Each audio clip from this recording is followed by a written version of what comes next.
The story begins with a stern and thoughtful look of a fair-haired young man, dressed in armor, next to whom stands a massive mug of beer. Suddenly, he turns to his interlocutor with a question about the legendary blacksmith, and his hand, driven by emotions, itself reaches out to the interlocutor. Opposite stood a strong, muscular man with a shaved head and graceful tattoos on his body. Next to him stood a mug of foamy drink. His eyebrows rose in surprise when he heard the question. He folded his arms on his chest, turning to the young man with a repeated question about who this legendary blacksmith was. Further, the blonde youth, maintaining a serious and convincing expression on his face, tells about a blacksmith who creates truly legendary and unique objects. In his imagination, images of unique swords, shields, and other weapons arise. And the greed of this master, according to him, has no limits. The interlocutor, with slight irony, asks the young man whether he has ever met at least one non-greedy blacksmith. In response, the young man, slightly irritated, taking his mug of beer, notes that without excellent materials it is impossible to create a good item. And without high-ranking comrades it is difficult to get these materials, however. As far as he knows, the blacksmith does not have such patrons. He continues to ponder the fact that despite its known location, the Eaters Guild was disbanded, while on the other side, surprise slips through, expressed in an unflattering form. What the hell? The thoughts about the mysterious blacksmith continue, and the interlocutor asks the young man with lively interest whether this blacksmith is able to provide himself with everything he needs, to which the young man answers quite ambiguously, "Who knows?" The picture changes, and we see many menacing and frightening creatures. Some of them have horns, others have many eyes like spiders, and the skin of others resembles stone. From their appearance, we can definitely say that these monsters do not have good intentions. In front walks one of these powerful creatures, resembling a dragon with horns, thick fur, and huge glowing red eyes. A powerful column of air pierced the dark sky. The frightened leaves of the trees rustled, creating a whirlwind. Somewhere in the distance, the voice of the interlocutor still sounds, wondering about the existence of the mysterious blacksmith and trying to understand how this is possible. Under the influence of the impulse, the air rushed again, filled with the sounds of fluttering clothes. These are people. They jump straight into the thick of these monsters. Their clothes cannot be called armor. They only hide the mantles, nothing more. The monsters bare their sharp teeth, preparing to tear apart the approaching threat and anticipating the taste of their small bodies. A group of warriors, hanging in the air right in front of the evil jaws of the monsters, were in light clothes and with the most ordinary at first glance weapons. But suddenly, one of them with a quick movement of his hands calls forth a column of fire, incinerating a strong monster, while the rest prepared their weapons for battle. The monsters feel the horror in every fiber of their ugly bodies. It is clear from their appearance that they were not prepared for such resistance, and now they are being destroyed by the weapons of this group. Somewhere, an alarmed and slightly disappointed young man, abruptly breaking away from his comrades, remembering them with unflattering expressions, hastily tries to catch up with them, since they unceremoniously left without him. The man jumped very high, and the bright light of the moon, peeking out from behind the trees, washed his beautiful figure. He looks down appraisingly, his gaze showing superiority and seriousness. The guy jumps right into the thick of the ugly monsters. There is no fear in him. He just arrogantly says that he sees a lot of material in them. A pillar of blue sword light spreads across the entire field. Like lightning, the sword flies through the air and blinds everything around with a strong flash. This sword cuts through everything that gets in its way. Landing impressively on the ground and lifting many heavy rocks into the air around him, the guy confidently declares that he is the best swordsman. No, the guy changed his mind. He is not the best swordsman. At this time, red rays of destructive power burst from his hands. These rays cut through space, sweeping away all creatures in their path. And the guy says that, in fact, he is the best magician. A sharp push in the side takes the guy by surprise, and he has to come out of his own fantasies. The man is not at all impressed by his story, chuckles slightly and questions his words, until the guy almost screams from the unexpected attack. The guy moves on, completely ignoring his interlocutor's doubts, clearly knowing that he is right about something. He walks between the majestically standing swords, choosing which one to take. Finally, choosing a manly heavy sword, he introduces himself to us as a blacksmith with an unusual story, who was simply lucky. The huge monsters surrounded the young man, but he was not afraid, and only asked ironically, "Have you decided to attack me yourself?" He swung his sword with determination, causing a slight glow to appear. The guy said with a solemn grin that he would just test the effectiveness of this sword. A blinding flash strikes the monsters, their flame-distorted faces dissolving in a bright glow, reflecting primal fear. A sharp explosion hits everything, monsters burn, and the ground around them flies apart from its force. Kokoro Island, level 4 of the dungeon, located in a huge volcano crater. 16 in the united ranks of the Sharp Sword, says a man still unknown to us. The guards behind him warn him 5 minutes before the start. He still continues to talk about the 8 top players and 200 elites who are going to fight for him. The light of the fire answered his face, and he understands that even with such a force that can easily capture a small fortress, he is still afraid. The army stands in front of the fire that has flared up in a small depression. The man knows that this is the one that appears once every 2 weeks, Hellish Gao. The Wanderer warns about 4 minutes before the start. The man is focused, the army has really become stronger, but the army began to shout, "Trespasser! Trespasser!" The man was in great confusion, looking around for the problem that had appeared. In the depths of the cave stood a man hidden by a cloak. The entire army turned around, looking at him. Just a figure in a cloak, nothing more, and seemingly no protection or danger. The man is very confused, he is clearly angry about this situation. He does not know who this is at all. The entire army, already expecting the appearance of another guest, looks at the figure that has appeared. The face lights up, and we see a boy we already know, a magician, while the man doesn't even know who this weakling is. He is alone, facing a whole army, heavily armed, waiting for battle. The man looks at this fearless young man. He does not see any sword or armor. He is very surprised by this. The young man never changed his position. The man does not understand how he was able to get through the defensive system. Is he a well-trained killer, he thinks, imagining what to do now?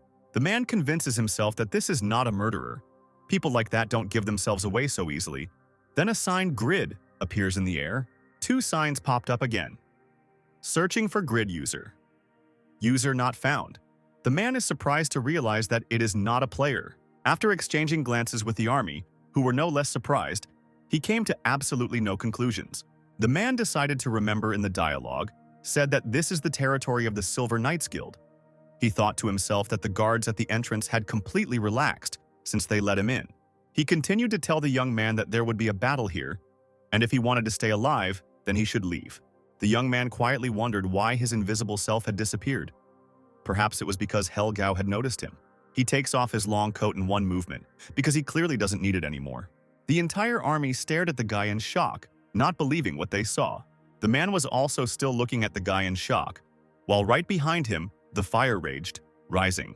The young man found himself dressed in elite armor that elegantly hugged his body. It looked like dragon scales, with spikes running right down the spine. He had a long, spiked tail, and his armor reflected the red light coming from the crystals in his armor.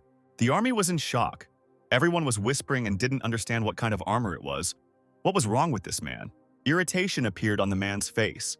He started yelling at the entire army to stop staring and get this man out of here. Suddenly, anger turned to horror on their faces, and fire flared up behind them. Turning around, they realized that he was already here. The fire turns into a shape, highlighting the huge figure of a terrible monster. From the raging flames emerged a figure of a weapon, more like an ancient Viking halberd. Then a huge head with long, curved horns began to appear. The face resembled a skull. It did not look like an ordinary person at all. All the guards, including the man, the commander-in-chief, completely unexpectedly, were very frightened by his appearance. Gao was 30 times larger than humans, a huge demon with a strong body and terrifying fire under his control. Master of Hellfire, Helgao, has arrived, was heard by everyone there. Helgao's roar sowed fear and chaos, and the fire reduced heat resistance by 50%. Everyone looked at him in horror, frantically thinking what to do, not even being able to say it out loud. Helgao used pillars of flame, making a warning movement with his weapon, sprinkling everything with fire. The army began to be blown away and burned, but they stood, thanks to their fire-resistant armor. However, this did not help, and more than 50 people screamed from surprise and the fire falling on them.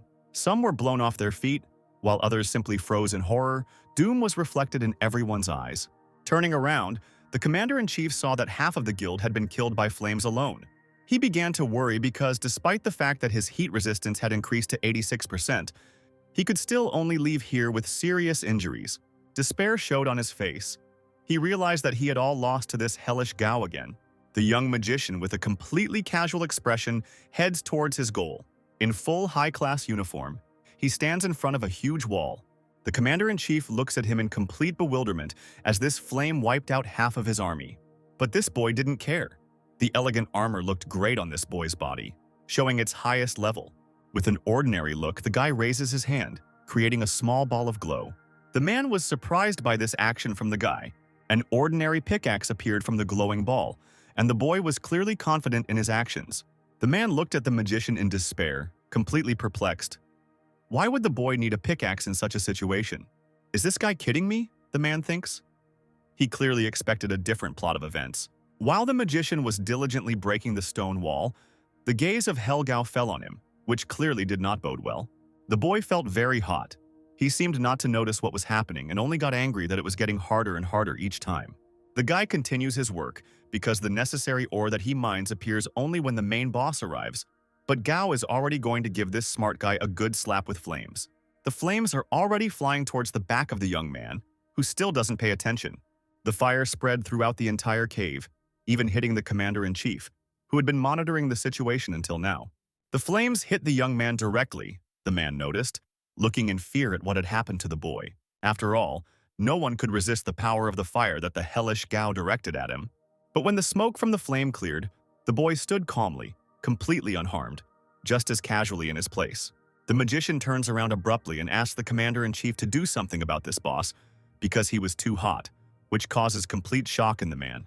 The man realizes that the problem is clearly not Gao, so he asks the boy how he even survived, to which he turns around in bewilderment, clearly not understanding why he had to suddenly die. Hellish Gao, seeing that his victim was still standing, he looked at him with his empty, burning flame gaze, knowing without a second thought what he was going to do again. Gao takes a swing and sprinkles the boy with flame again, while the boy, in his turn, with a light voice, answers the man that there is absolutely nothing complicated about it. The flames once again engulf the boy's body, enveloping every inch of his armor, but doing nothing to change the expression on his grin. Gao peers into the flames, hoping that the boy has already burned, because no one has ever fought him off so steadfastly. The commander-in-chief, peering through the fire and ashes, sees an untouched figure which leaves him in complete shock. The boy, having withstood such a blow from the hellish Gao, smiles calmly. As if he expected such a blow, he was sure that he would easily cope with it. The flame was still burning next to him. He was in perfect condition. Turning with a grin towards the commander-in-chief, he says that, simply put, this is the effect of the item. Loud running footsteps echo dully and bounce off the stone walls. The sounds of pursuit grow louder and louder. A stream of blue light hits his face. The boy turns around and sees two well-armed swordsmen flying after him. Bitter thoughts overwhelmed him. He devoted several months to this.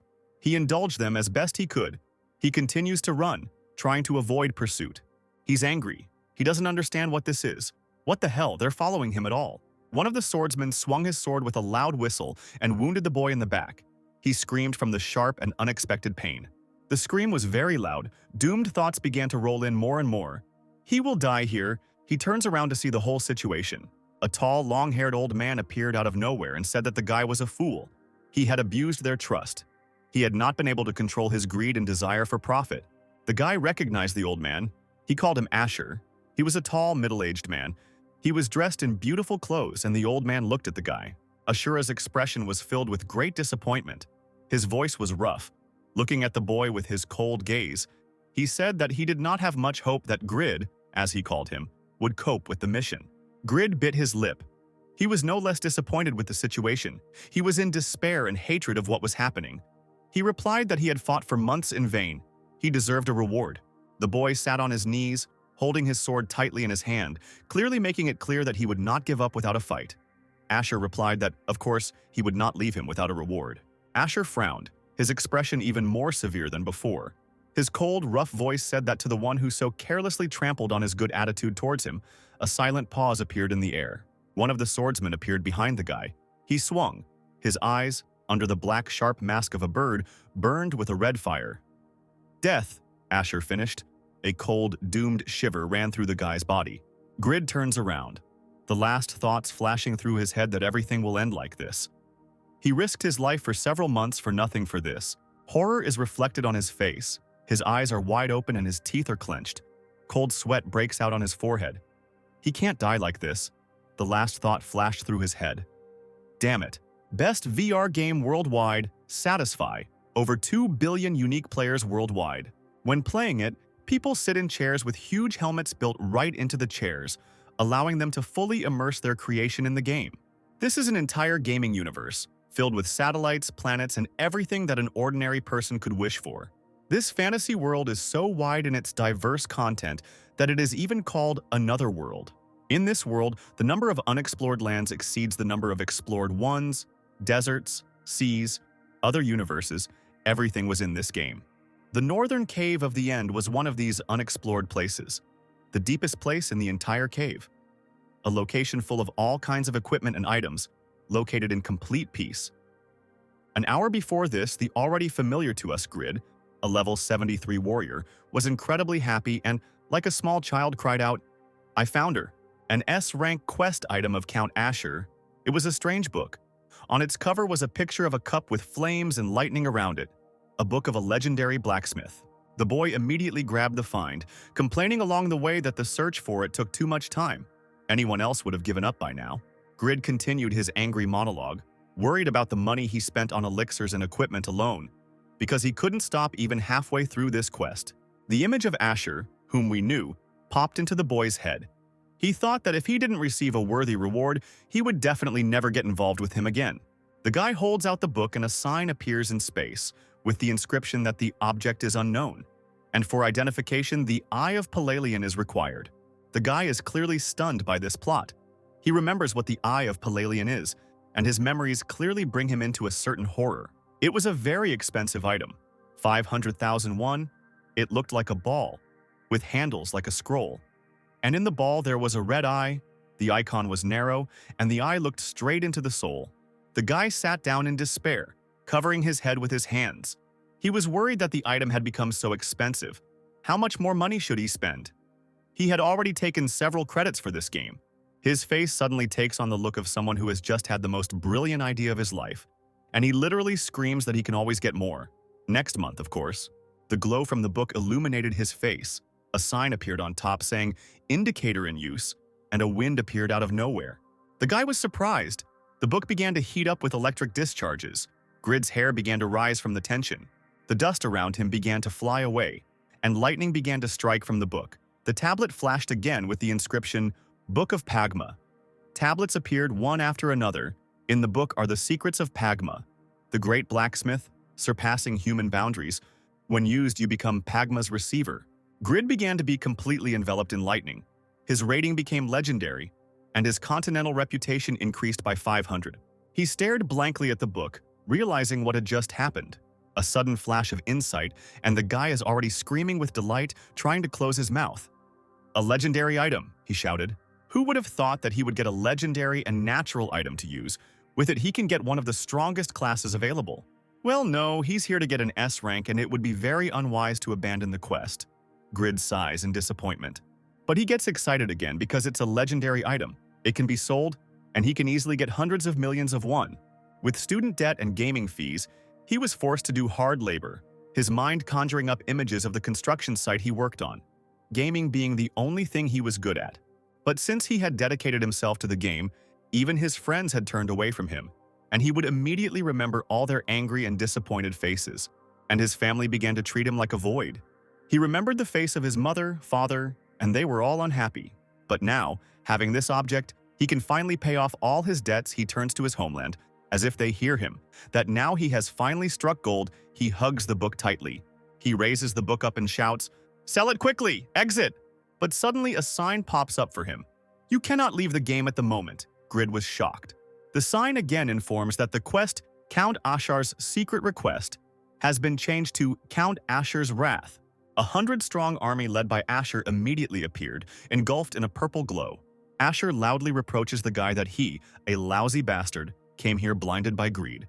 The sign appears and says that now Count Asher will try to kill the guy. Having learned his selfish intentions, the guy was very surprised. Asher screams again, his voice like loud thunderclaps. He knows that the boy has decided to betray them despite the agreement. Grid yells back, pretending to be innocent, that this is nonsense.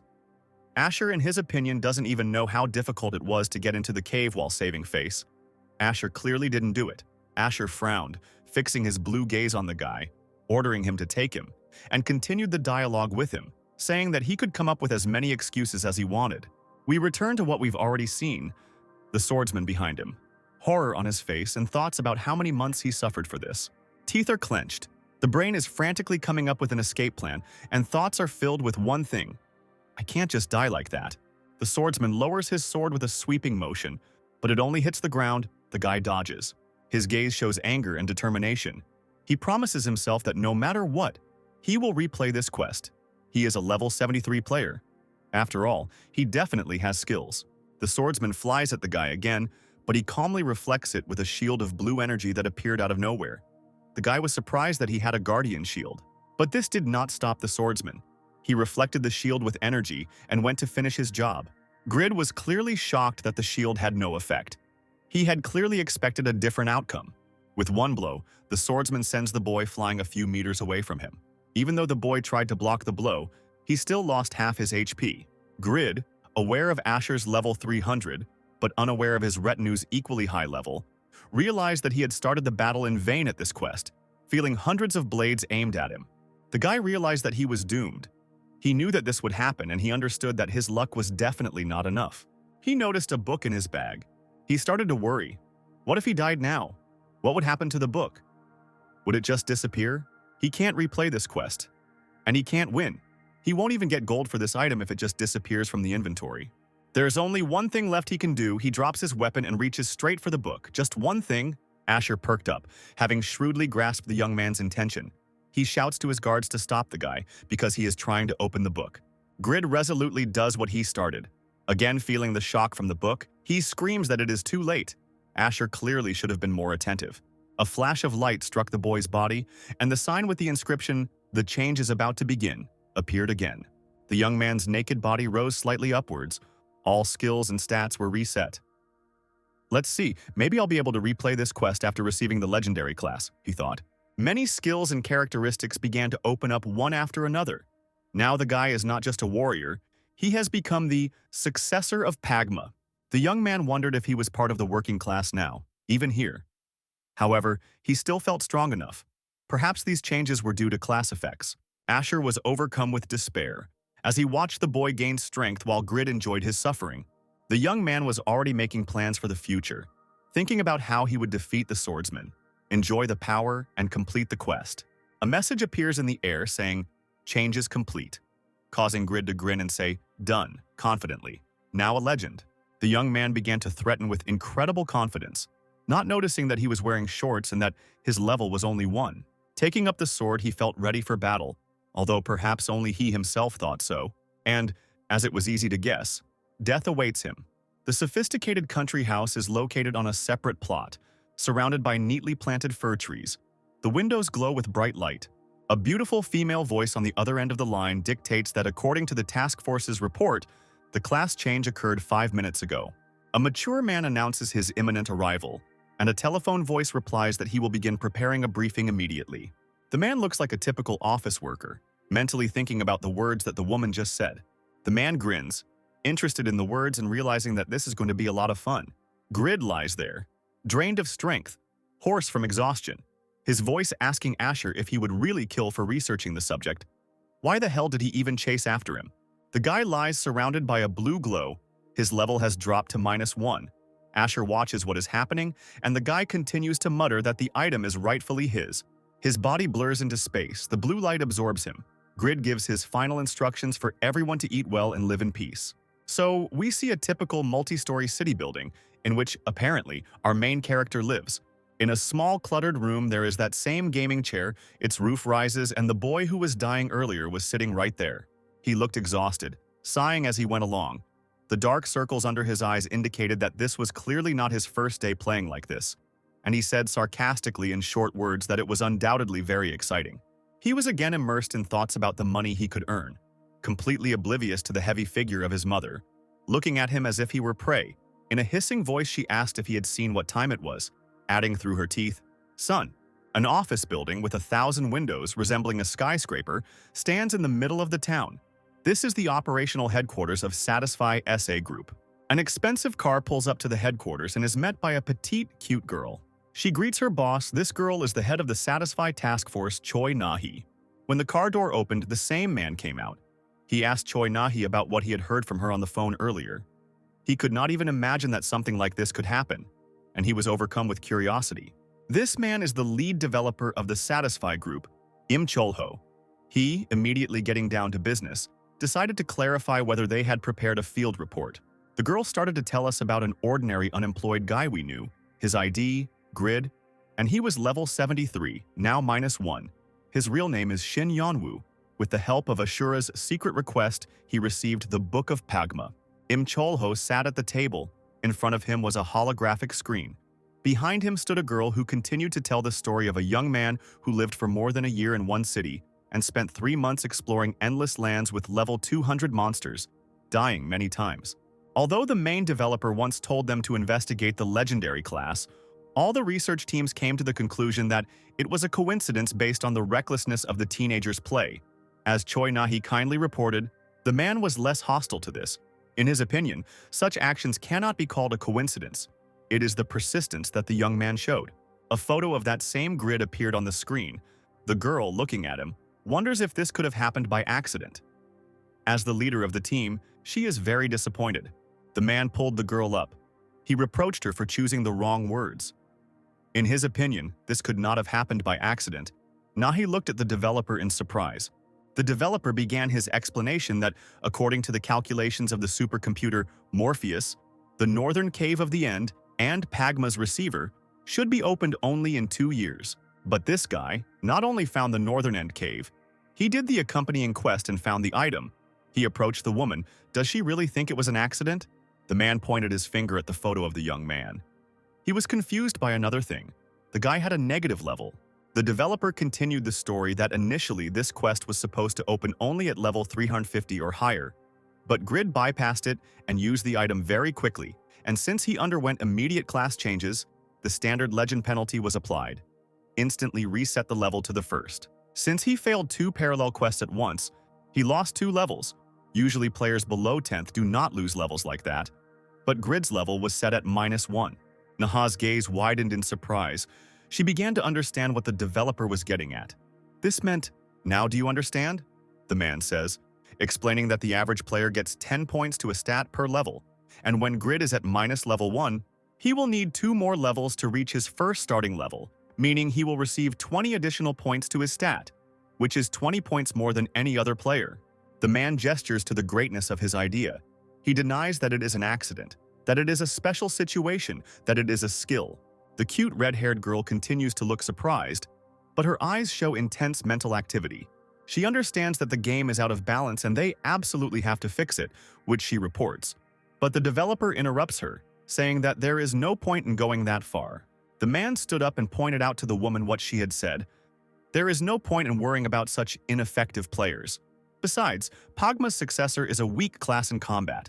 The developer frowned. A heavy thought came to him as if he remembered something. The girl, noticing this, immediately asked what had happened, but the man refused and only said that he would leave for the day. In the military power management building, the same thing can be heard several times. Mr. Shin Yeonwoo.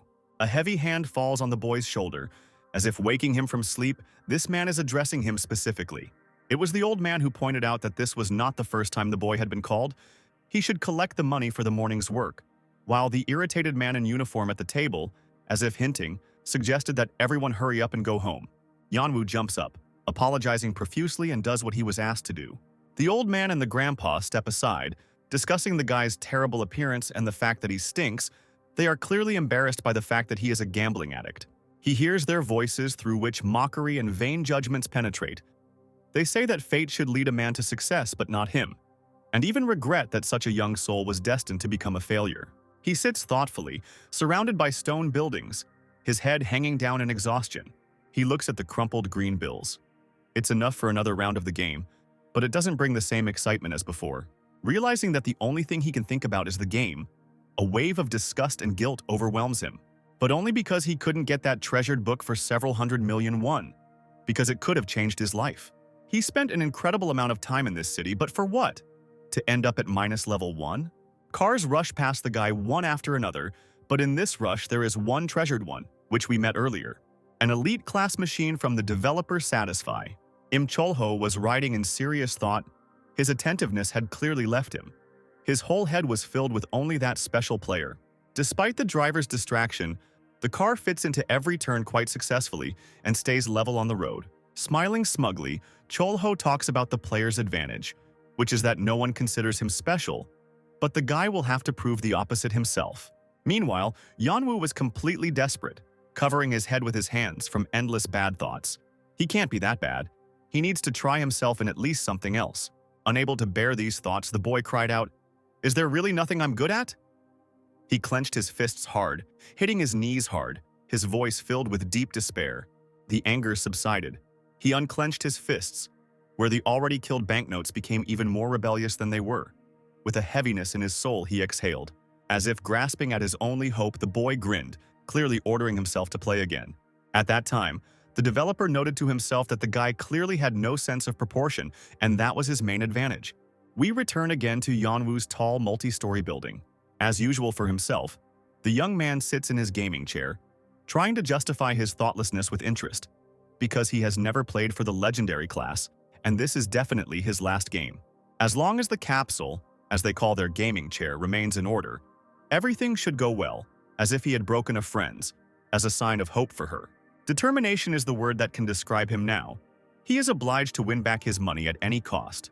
A huge ball with 1,000 universes began to shine, from which many lands, still unknown to many players, flew out. A typical game loading screen appeared, and a blue sign connecting to Satisfy came out with the usual sound. The sky is gray and rainy, just a little bit more, and it will definitely start raining. A dry old tree at the end of its life tries to stretch its tops towards him, hoping that heaven will allow it to live a little longer. A blue glow engulfed the gap in space. The portal began to increase in size, right in the circle of those very trees. The glow began to round out and take on shapes, and after a few moments the young man was standing on dry ground. Judging by the way the young man was turning his head from side to side, this place was completely unfamiliar to him. He thought that he had been driven out of the city. It's still Patreon, but the guy has never been here before. He just doesn't understand why they can't give him a break, why they banish him for a minor betrayal. With only a pair of shorts on him, the boy looked around and searched for anything he might need, especially a sign to at least know where he was. But then his gaze caught something that surprised the guy. Notes of hope crept into his mind. Something more like a termite mound stood in front of him. Among the monotonous desert and dry trees, it stood out the most. A brutal man, with his palms outstretched, surrounded by purple light, spoke roughly and in some unknown language. The radiance was pouring straight into the girl's young body. A crucifix on a stone cross, around which stood 4 men in long robes. She looked so doomed and exhausted. The stone statue behind burst into flames, the flames spreading right along with the rhythm of the spell. The statue resembled an animal, perhaps a dog, or maybe a dragon. Words of surprise spread across the clay walls. Our curious hero, of course, came in here, and what he saw clearly did not fit into his usual picture of this world. Another achievement that appeared above the player informed that in these parts this place is usually called Yatana Temple. Temples are only for players above level 150. It was clearly very dangerous for our hero with -1 level to be there. He understood this, so fear did not take long to appear. To make sure of his worthlessness, the guy decided to look at his characteristics, and of course, they were not at all comforting. His level was -1. Class, Successor of Pagma. Title, The One Who Became a Legend. Health and mana were full. Intelligence, agility, self-control, tenacity, nobility, insight were at the lowest rating. 1. Attribute points. 0. Weight, 3 and a bit out of 20. The card warned that the weight had been exceeded by 200%, so now the speed was reduced by 100%. And now Yanwu was limited in using skills, so the risk of entering a weakened state had greatly increased. Seeing his weak characteristics, he realized that now he is no stronger than a small beetle. Apparently this is not a bug in the system. He is really at -1 level. However, there were also advantages. It was now much easier to get reputation points and make an impression. And as for items, he could now further improve them and use them. An action plan immediately appeared in the guy's head. He could already feel how green papers appeared in his hands because now, with such characteristics, it became easier for him to earn money. Iron armor immediately appeared on the guy's body as soon as he said one word. Equip. The player received Maymon's two-handed sword and Mengel's armor. It was a delight. Before the guy could only put on this armor at level 60, he needed 200 strength points for this. His new capabilities amazed him more and more. But apparently nothing comes for free, and immediately red signs informed the player that penalties had been applied to him for imbalance of characteristics. Additional effects had been reduced by 50%, attack power by 30, and defense by 20. But even with the penalties, the sword gave 200 attack points and 130 defense, which is many times better than level 1 items, which don't even come close to reaching that level. The guy seemed to be filled with this energy of blessing. He thanked every god he could remember. After all, the legendary classes are excellent to allow such high-class equipment. A minute of dubious thoughts completely destroyed all the delight. The silence in his head puzzled the guy, directing him to reasoning. If it's a level 150 dungeon, then everyone else in it is the same level? The game is trying to kiss him and kill him at the same time? A loud scream echoed through the walls. It was the girl over whom 4 sorcerers were leaning. It was completely unclear whether it was a cry of pain or fear. Since he is in the temple of Yatona, those 4 must be monks of Yatona. Apparently they learned to cast spells on this girl. One small scratch from them will kill our hero.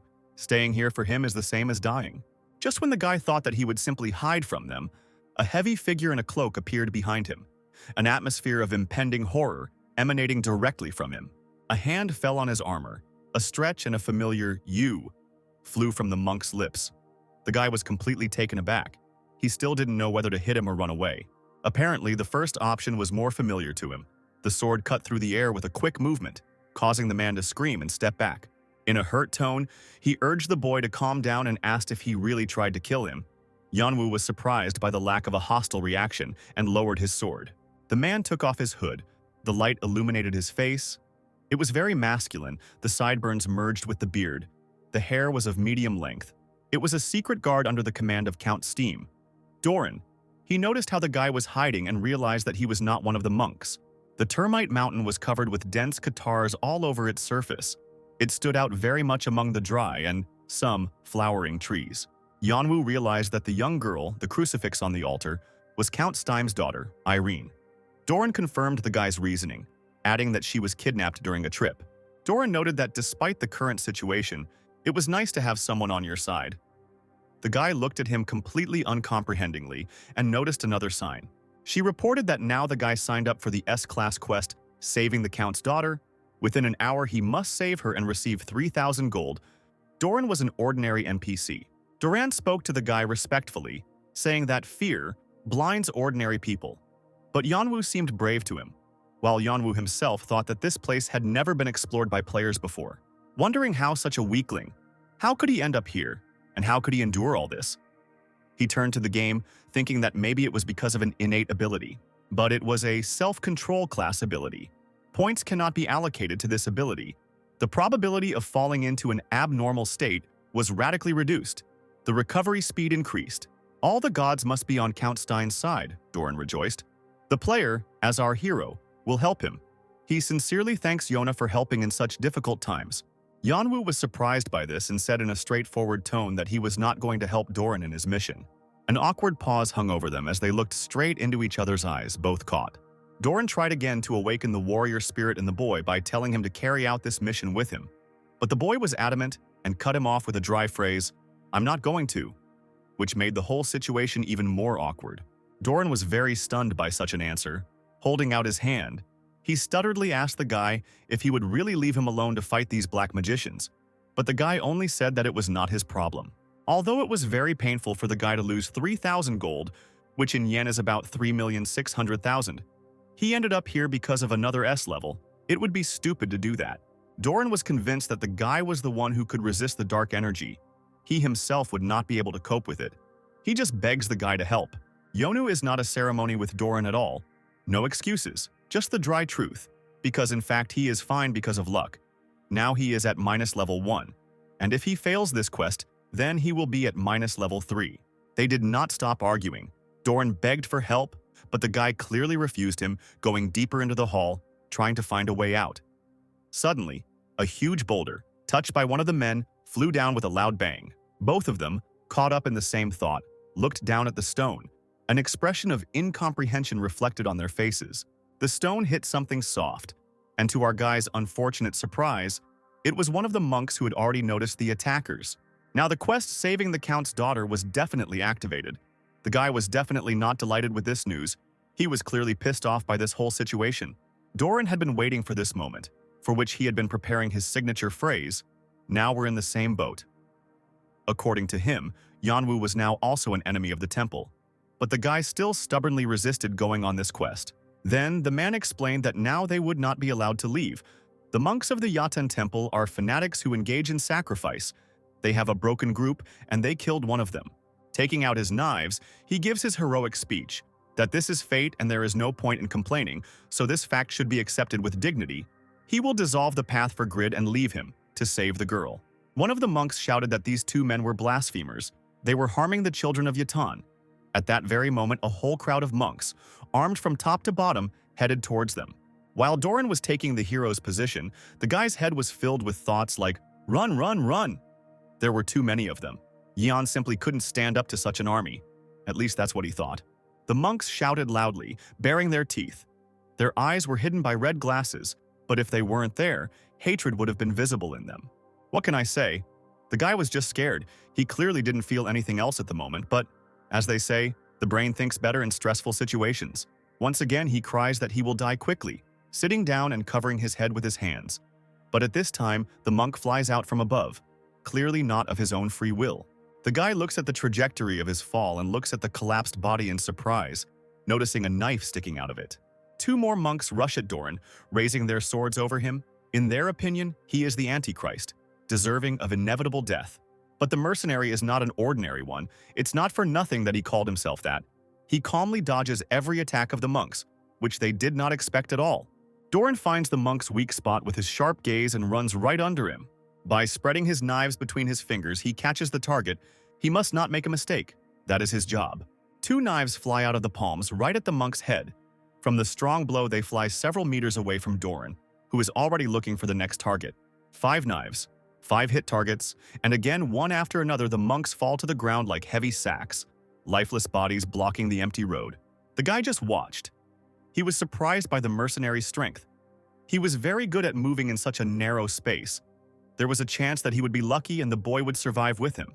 More shouts and orders to kill were heard from behind. A group of monks ran out. On the other side, the guy saw this and humbly realized that he might not be lucky. Doran turned to Yona. In his opinion, if they continue to fight like this, it will lead them nowhere. Doran was clearly hinting at more targeted actions. Doran, allegedly referring to the guy's desire to finish everything as soon as possible and not waste time on these small fish, pushed the guy, who was completely lost in bewilderment from what was happening. The push sent the guy flying down into the very depths of the termite mound. While they were shouting that he would simply die here, he wouldn't succeed. The mercenary jumped after him, not paying any attention to the monks. This man is clearly not as simple as he seems because even this time he saves the guy. A light appears from his palms. He cast a levitation spell and paused slightly in the air. The guy almost kissed the ground with his face, but the spell saved him. There were only a couple of centimeters between him and the ground. He breathed a sigh of relief. Doran mocks the guy because he was surprised by such an easy spell. Apparently he is very modest. But the guy rolls his eyes a lot significantly. This mercenary definitely has problems with communication. But even so, the guy is alive only thanks to him, which makes him smile, enjoying his living body while Doran is waiting for the guy to show himself, calling it the power that Yanwu hid. The mission to rescue the young lady began, and about 24 monks guarded the altar where she was located. "Kill all heretics" was heard everywhere in one voice. Everyone, as one, stood screaming, hands raised, violet flame burning in them. They call their actions the fulfillment of desires cheaper than the underworld. They are involved in dark magic, and if these two do nothing, it will be very difficult to leave there alive. Doran clearly thinks faster than the guy because he, not allowing the monks to complete the spell, launched knives at them like darts. There is no longer any doubt about the mercenaries' accuracy. They hit the target right on the head. The monks repeat the fate of those monks who got in the way of this Apollo before. The smartest of all the monks decided to say the most obvious thing. Doran was aiming at the spellcasters. The rest of the children of Yatan must kill him at any cost. But the man is not at all embarrassed by the crowd of running and constantly screaming monks. He takes his usual stance, taking out his knives. The guy finally notices how strong his partner is. He copes with these poor guys despite the fact that they are level 150. As expected, the guy thought that he didn't need to do anything and now he could finish the quest just quietly thanks to the NPC. He just had to support him. And no, the guy didn't run off to fight, as you might think. He just decided to shout motivational slogans at Doran, which of course distracted him.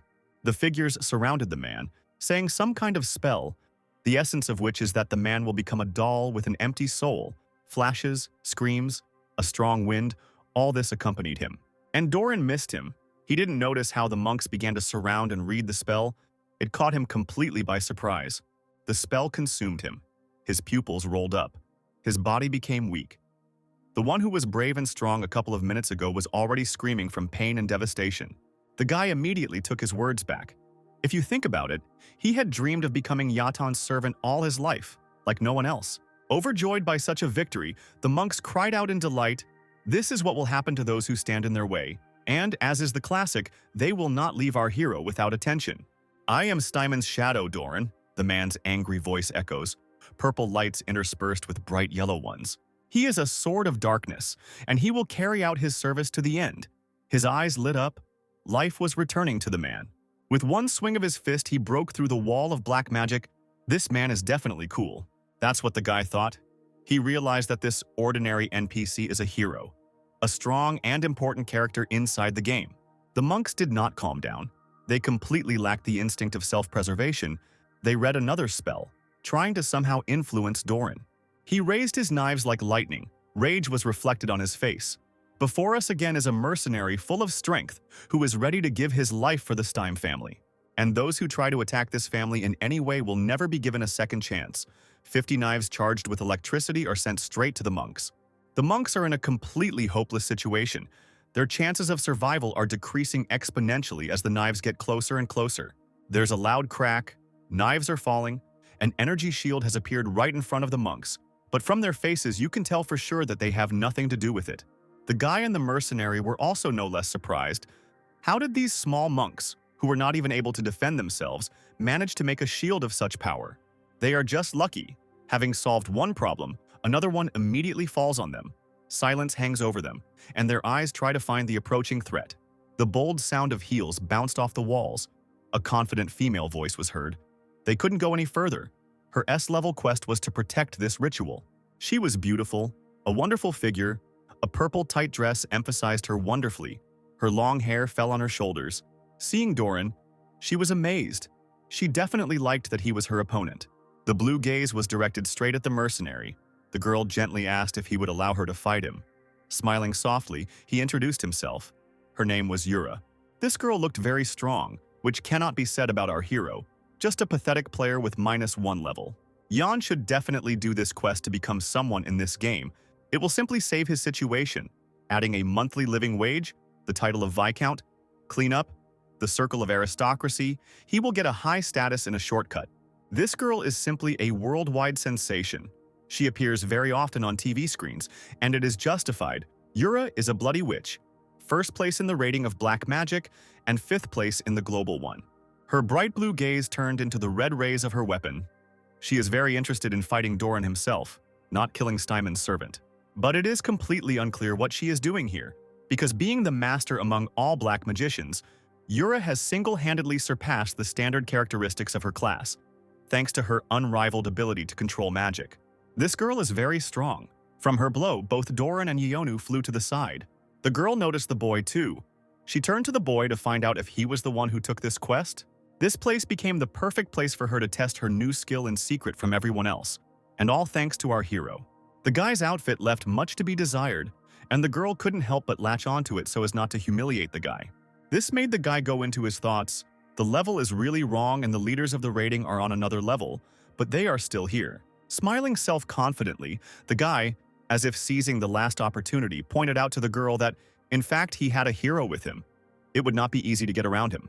Waving her elegant staff and surrounding herself with red lights, the girl said softly that she was going to ask for a favor. It seemed that there was nothing in her voice except interest and stupid naivety. She needed an opponent to celebrate reaching level 230. Delight was what was added to her light head after these words. Doran lunged forward, pushing the boy aside and drawing his knives. There was no room for doubts and unnecessary thoughts here, so the knives immediately went straight to the center of the red lights, where the girl was. If you're even one step faster, The man paused briefly, squinting his eyes to see the target. "You can always win," he continued, the lights and weapons mixing with each other, interrupting, Doran rushing into battle straight towards her. She wasn't impressed. Typical heroic words before every battle. Everything as expected. But she clearly didn't like his agility, and with a powerful spell she caught his feet in the ground. The ground around him rose, sucking his feet in more and more. Doran only chuckled that such a weak spell would not catch him. The soil connected with his daggers and rose up. Now he had power over it, not it. Of course, he directed them at her, so to speak, returned the favor. A ringing whistle was heard everywhere where these daggers slid. She waved her hand, knocking away all the knives. Doran had already spent a significant part of his energy. It seemed that the outcome of this fight was known to everyone. The man was clearly offended by this. "My strength is too weak to deal with creatures like you." He was too rude in his expressions. After all, it is not flattering to talk so much about a nice lady. He figured out her plan. She attacked from a completely different side, from above. But now she is exposed, which will make it much easier for Doran to fight. A black energy ball appeared in the girl's hands, which seemed to suck in the entire atmosphere in the cave. Apparently, she's having a lot of fun, because she jokes that she is quite worthy of gratitude, because she will relieve Doran's body of the weight of blood. At this time, several black balls fly straight at the black man. Blood gushed out of the body. The balls sucked it in, and jagged wounds appeared all over Doran's body. Yanwu got it really wrong because his life is completely dependent on Doran's life, and he can't even help him in any way right now. Here it is, the very skill that she so wanted to try. It uses only 30% of her mother, but it is very effective, at least that's what the girl thinks. Doran certainly didn't share her opinion. Pillars of energy appeared from his hand. The blood slowly stopped moving. The energy came from the ring on his hand. It contains a strong energy that has protected the Steinman family for over 100 years. The witch was scared. She didn't expect at all that some family guard had a skill that gave unlimited protection. The skill of hypnosis. Yonu immediately ran up to Doran, asking him what happened and if he was okay. Doran's expression showed surprise. Somehow the man didn't understand obvious things. Therefore, he explained that these were the abilities of the ring. Its protection, although not ideal, was quite enough to repel the attacks of the witch and speed up his healing. Greed woke up in the guy, and he directly asked Doran to give him the ring, to which the man was clearly taken aback. In any case, this is not a world ring, so it's time to tell this little witch to retreat. Otherwise, the outcome of this battle will not be as pleasant as everyone would like. More knives are sent flying, cutting through the air and slicing through the red beams of energy. She reflects everything again. They are both strong. There is definitely a third person missing in their battle. Yura did not expect such strength from Doran. She hoped for a quick outcome of the battle. But here there was such strong resistance. Even if she uses Last Fort, they should not be underestimated. The girl frowned. Everything is not going as she wanted. While Yanwu was tossing and turning, he caught Yura's attention, but she doesn't know anything about this guy. For example, how strong he can be. 3 more monks appeared not far from Yonu, and he was really confused. He was powerless before them. These cultists are already very close. Will Sir Doran help him now? He has a lot of work to do. It is really difficult to repel the attacks of a crazy woman. The wand is a serious weapon, especially when it is endowed with magical energy. It contains a crystal, somewhat reminiscent of the amethyst we are accustomed to, and it is the one that absorbs all the magic. Yura didn't want to complete this quest with the help of an NPC. She was counting on a player like herself. Such a victory feels much more pleasant. But in any case, she did not retreat. The spell she began to read filled her magic wand with power. This is the most powerful spell that uses all the power of her mana. Such a spell should easily kill players above level 200, especially Doran. And Yura knows this for sure.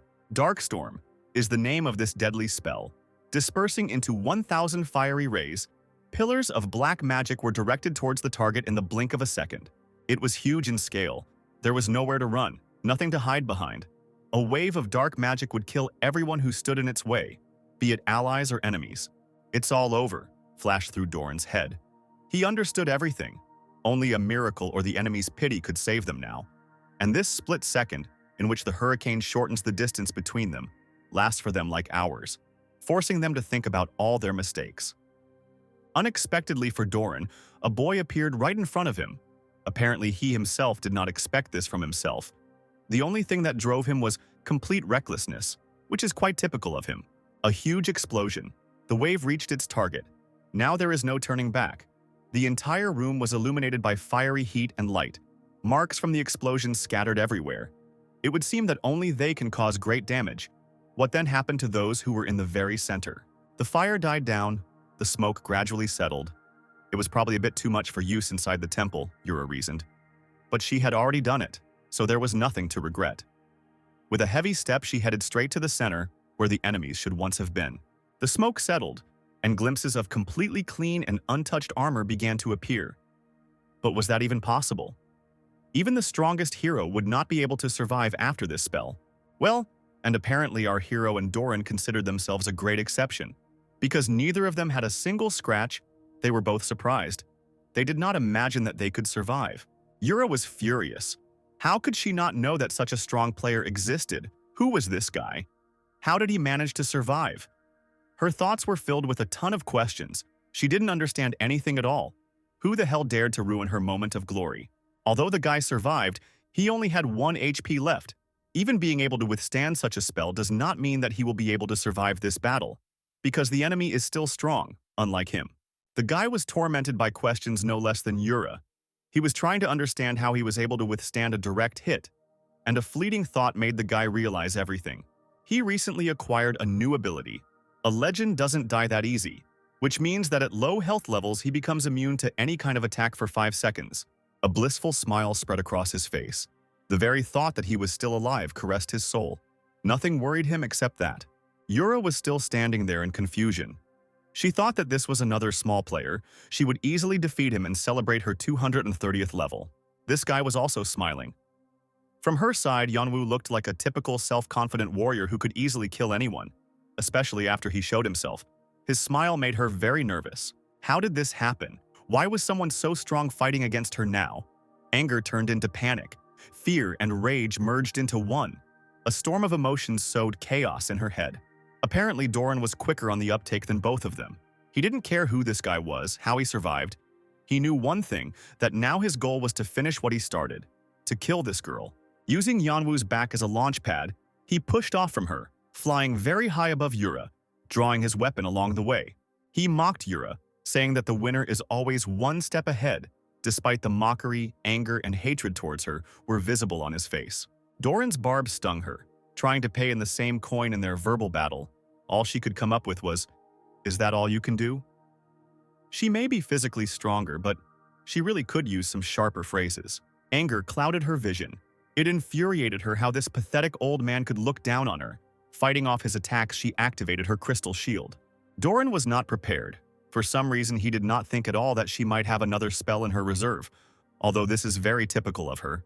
Brushing Doran aside, she consoled herself with the light thoughts that she was almost finished. She just needed to finish off these two before it was too late. But the temple was empty. There was absolutely no one ahead. She was left alone in it. Being so strong, this guy just went out, thought Yura. She expected anything. Attacks, fights, but definitely not this. Doran, who somehow ended up behind, and the witch, both completely confused, said in one voice, "Who does he think he is?" Yanwu sat in the game capsule with a completely dead visible, his face conveying all the pain and disappointment of this mortal world. In fact, this strongest hero died. He lost 2 levels. Now he is at -3. The blue signs irritatingly reported this. But worse was the last sign, which said that he had already died twice in 24 hours. So now he was completely blocked from entering the system for the next 12 hours. Doran's audacity to use the guy's back as a pushing surface dealt him 1 point of damage. His last, insanely valuable 1 HP. The guy's life force became 0, which is imminent death. His expression at that moment simply cannot be described in words. No person in this world has ever endured so much moral pain. Yanwu had just been killed by an ally. If Doran had known how this guy was talking about him at that moment, he would never have wanted to even stand next to him. Yanwu was so angry at him. Yura remained standing stupidly in place. She did not understand what to do now. She was worried that in this game there was such a strong opponent, and he just came out without even hitting her. She was sure that this guy had given in to her. He had humiliated her, laughed at her strength. She would definitely find him and show him how strong a woman's anger could be. The next day, an unknown user amazed the entire Satisfy community. Yura from the Temple of Yaton. The guy continued to defame Doran's name because he himself had forced the quest on him, and then killed him himself. The poor NPC fool who was not able to help the user. It's all Yura's fault. If it weren't for her, everything would have ended well. Images of a furious Yura with eyes burning like lasers appear in the guy's head. But it might not have ended well. Be that as it may, it is hard for the hero to admit. In this game, the strong destroy the weak. So a calm look at this situation should definitely judge everything. But this is absolutely not to be expected from our hero. He immediately began to write angry comments about Yura. He mentioned everything. He was merciless in his frankness, starting from the fact that she shamelessly interfered with his quest, ending with her character and the dirt on her nose. Yanwu is the biggest loser in the world. He himself admitted it, understanding everything perfectly, but even if so, Yura will not run away from his hatred for her. While the guy was busy inciting hatred towards Yura, another girl appeared in his room, who heard every curse word the guy addressed to Yura. It was a cute girl with a charming bob haircut, and as she approached Yan, she said, "Appa, have you finally gone crazy?" He certainly didn't expect such an unexpected appearance, and squeals of fear immediately spread throughout the room. This cute girl is Shin Sai-hei. She is only 17 years old, she's a 9th grader, and is Yanwu's younger sister. Looking at the garbage dump in his room, she reproaches him, because his whole room smelled terrible.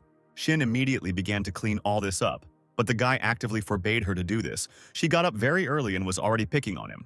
Having looked into the capsule and examined everything, she asked if it was really possible to make money in this game, to which the guy with a smug look began to dedicate her to the history of the game, told her that more than 2 billion players play here, and if you play seriously, for example, like him, then you can become successful. Yura, scum, interfered with a low-level player's quest. The girl began to read the guy's angry comments about the witch. He immediately began to justify himself in a completely lifeless voice. Realizing how stupid he looked now, he blamed only Yura for everything. He definitely had nothing to do with it. But the sister didn't even listen. She specifically told Yeon that she couldn't believe that her brother was doing such things. She was very disappointed in him, while he shouted excuses at her. This Yura even interfered in his life here, of course. She is the only one to blame for all the failures. The day came, the sun illuminated the whole city. The houses were empty, all the people were most likely already at work, in schools. Like Yanwu's family, his parents were working, his sister was at school, and he was sitting alone in front of the TV eating some ramen. The world news, Satisfy, was shown on TV. The presenter was an elderly grandfather. Kong Ming, he was at the scene of an emergency. Around him were the ruins of a temple. Every channel was talking about going around the game. It really became popular. If a guy can become famous in it, then he can literally sit on bags of gold, although now he can only dream about it. The news continued. The man was broadcasting directly from the northern part of the Eternal Kingdom. He was in front of the Yaten Temple. Last night, the temple was reportedly allowed. The reporter wondered what could have happened, but the guy already knew the answer. He recognized this temple. What he saw made him turn his food around. Our investigation helped us find out the name of one person, the grandfather continued. The boy listened. It was important for him to know who he would name now. Of course, the person the authors were responsible for this incident was Yura, a black witch ranked 5th overall. Judging by what was left of the temple, they assumed that a fierce battle had taken place there. The correspondent gave the floor to an eyewitness. It was a short guy with long bangs and weak armor. The eyewitness began to tell that after some small events, he was forced to run towards the temple from the monster, where he saw Yura using a strong spell against some guy. This guy was clearly a fan of Yura. He immediately mentioned that Yura is incredibly beautiful in reality, but the host showed to return to the topic. The guy became serious again. He remembered how something amazing and shocking even Yura herself happened there. She resorted to her strongest spell, but that guy didn't get a single scratch, the kid finished, remembering how cool Yanwu looked after such a strong attack. The presenter was surprised because this domain must have been one of the top players. How could this boy not recognize his face? He said with a doomed look that a stone fell on him while he was looking at Yura, because she was really beautiful, and he died. The reporter asked the viewers who this mysterious user was, which attracted the attention of the whole world, until the guy on the other side of the screen began to realize that he was famous. He immediately remembers his statistics. They remained the same. Except for his level, it only became lower. Harm such a user can be called the strongest. Of course, there were a lot of nice bonuses from this. Chances to create additional items, the probability of successfully using an item, and much more like that. But there were also penalties, so the guy shouldn't relax. But his main bonus was the passive skill, A Legend Doesn't Die That Easy, because it would allow him to escape from such a powerful spell. After the guy realized that he was now famous, The only thought that came to his mind was that he had to get rich that very second. He immediately grabbed the phone, saying that it was a miracle, no death is in vain, and other naive statements of an enthusiastic person. The phone call went straight to the consultation center. The guy wanted to share information with the world news, because he is the same guy from the Yaton temple. The other end asked for his username. Yeonwoo said proudly, "Grid," and in his head he was already imagining glory and applause for himself alone. But when he was asked to name his level, the guy wasn't even afraid of any tricks. He immediately told the truth that he had a -3rd level. Short rhythmic beeps were heard and the subscriber hung up. All the sorrow of this world fell upon the young man. He fell to his knees, powerlessly, simultaneously blaming Yura for everything. This girl had definitely ruined his whole life. The news reported that there was footage from the scene of the incident. The guy was distracted from his angry thoughts and looked at the screen. In the rubble, 2 figures of the Count's daughter and Doran were visible. The man was wounded and could hardly walk. Yeonwoo was very surprised when he saw them. How could Doran manage to save Irene on his own? Doran looked very bad, and from his tracks one could guess that the battle had been hard. Doran's torment ends. Tears well up in Irene's eyes. She no longer has the strength to hold him, and he falls to the ground. Yeonwoo remembered him as a good guy despite being just an NPC. A nice guy with a nice ring that Yeonwoo has been interested in for a long time. But he no longer cared. He turned away from the TV, preparing to take a little nap. A cute green-haired girl appeared on the screen. She was broadcasting that the user who had attracted the most attention in recent days was now in the news. A strong man began to appear in the frame. The correspondent asked him to introduce himself. He walked in quite confidently. His name was Katz. He was a level 203 warrior player. Hearing what was happening on TV, the guy remembered this Katz. He was the one who became famous for his idiotic behavior. They say that he is the son of the executive director of a large company. Katz's ranking rose sharply to 53rd place, and the reporter asked how he achieved such success. It rose 30 positions in just 3 months. Yeonwoo perked up. He jumped up, shouting out sentences of indignation because it took him years to get to level 70. This guy is Japanese, but right now he is filming on a Korean channel, where the first place in the rating belongs to Yura. Katz, looking into the camera, said with a smug look that now first place will be his. Yura's time is up. He will take a place in the global ranking and will dance on her grave. Yeonwoo wondered how he was going to jump from 53rd place to 5th place straight away. Even though he didn't like Yura, he admitted that she was very good at fighting. The red and black sword cut through the air, which Katz claimed was the secret to his victory. It certainly looks like a high-class sword, but in Yeonwoo's opinion, it's too simple to be a secret. The sword began to burst into flames, and Katsu began to look even more like an idiot with his proud appearance. See if I'm right. As if to say, he demonstrates the strength and power of his sword, it became covered in red lightning and fire. Yeonwoo wasn't impressed by the sword at all. It looked just awful. This is Katz's passive skill. Any weapon he picks up will transform into this form, and the more he attacks, the more his health will be restored. The girl cowered in fear as she stood next to the flaming sword. She had never heard of such a skill before, to which she heard in response that it was not surprising, since Katz himself had received it 3 months ago. Katz's epic and only class is the Blood Warrior, another hidden class. With just one skill, Katz has risen very high. Having become inspired by the idea of using his class for its intended purpose, Yeonwoo began to think about how he could do this. The bright blue sky illuminated the turrets and taverns of the small town. This city is Bayron. This is where our hero found himself as soon as he entered the game. Being an enemy of the Church of Yaton, he can no longer appear at the temple. That's why he was thrown here, according to his memories. He was here before, on Asher's quests. An elven boy in the crowd was shouting out an announcement that they were looking for a mage of level 130 or higher to go to the Mubaid ruins. Another man was recruiting players above level 200 for a raid in the Guardian of the Forest, where they go for blue orichalcum. All of them recruited players of level 100 and above, which was quite logical, because outside this city there were monsters of the same level. Therefore, a -level 3 player like Yeonwoo will be left alone to die of starvation, which is why he should find a more suitable city. A cart passed by him, and after assessing the safety, he came to the conclusion that it looked good. Approaching the coachman, Yeonwoo asked him to take him to the nearest safe town, and he recommended the village for newcomers, Vinstvon, but it would cost 10 gold.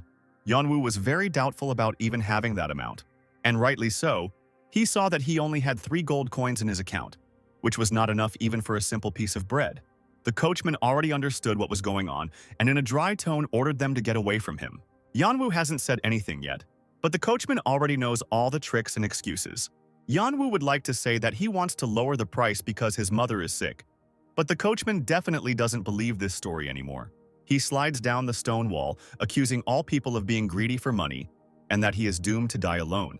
Because of Asher, the guy became a beggar, and now he also has minus level 3 with a completely flawed class. He covers his head from the influx of these negative thoughts.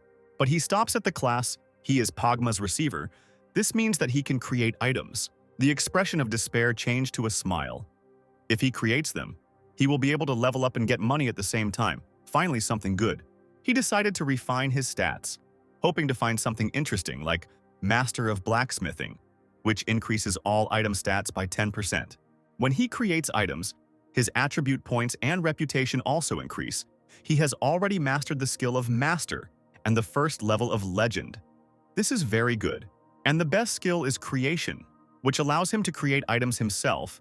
He can create 3 items of equipment, the technology for creating which he has already mastered. If the epic armor class is so great, then the legendary one must be even better. Good thing our hero knows about it.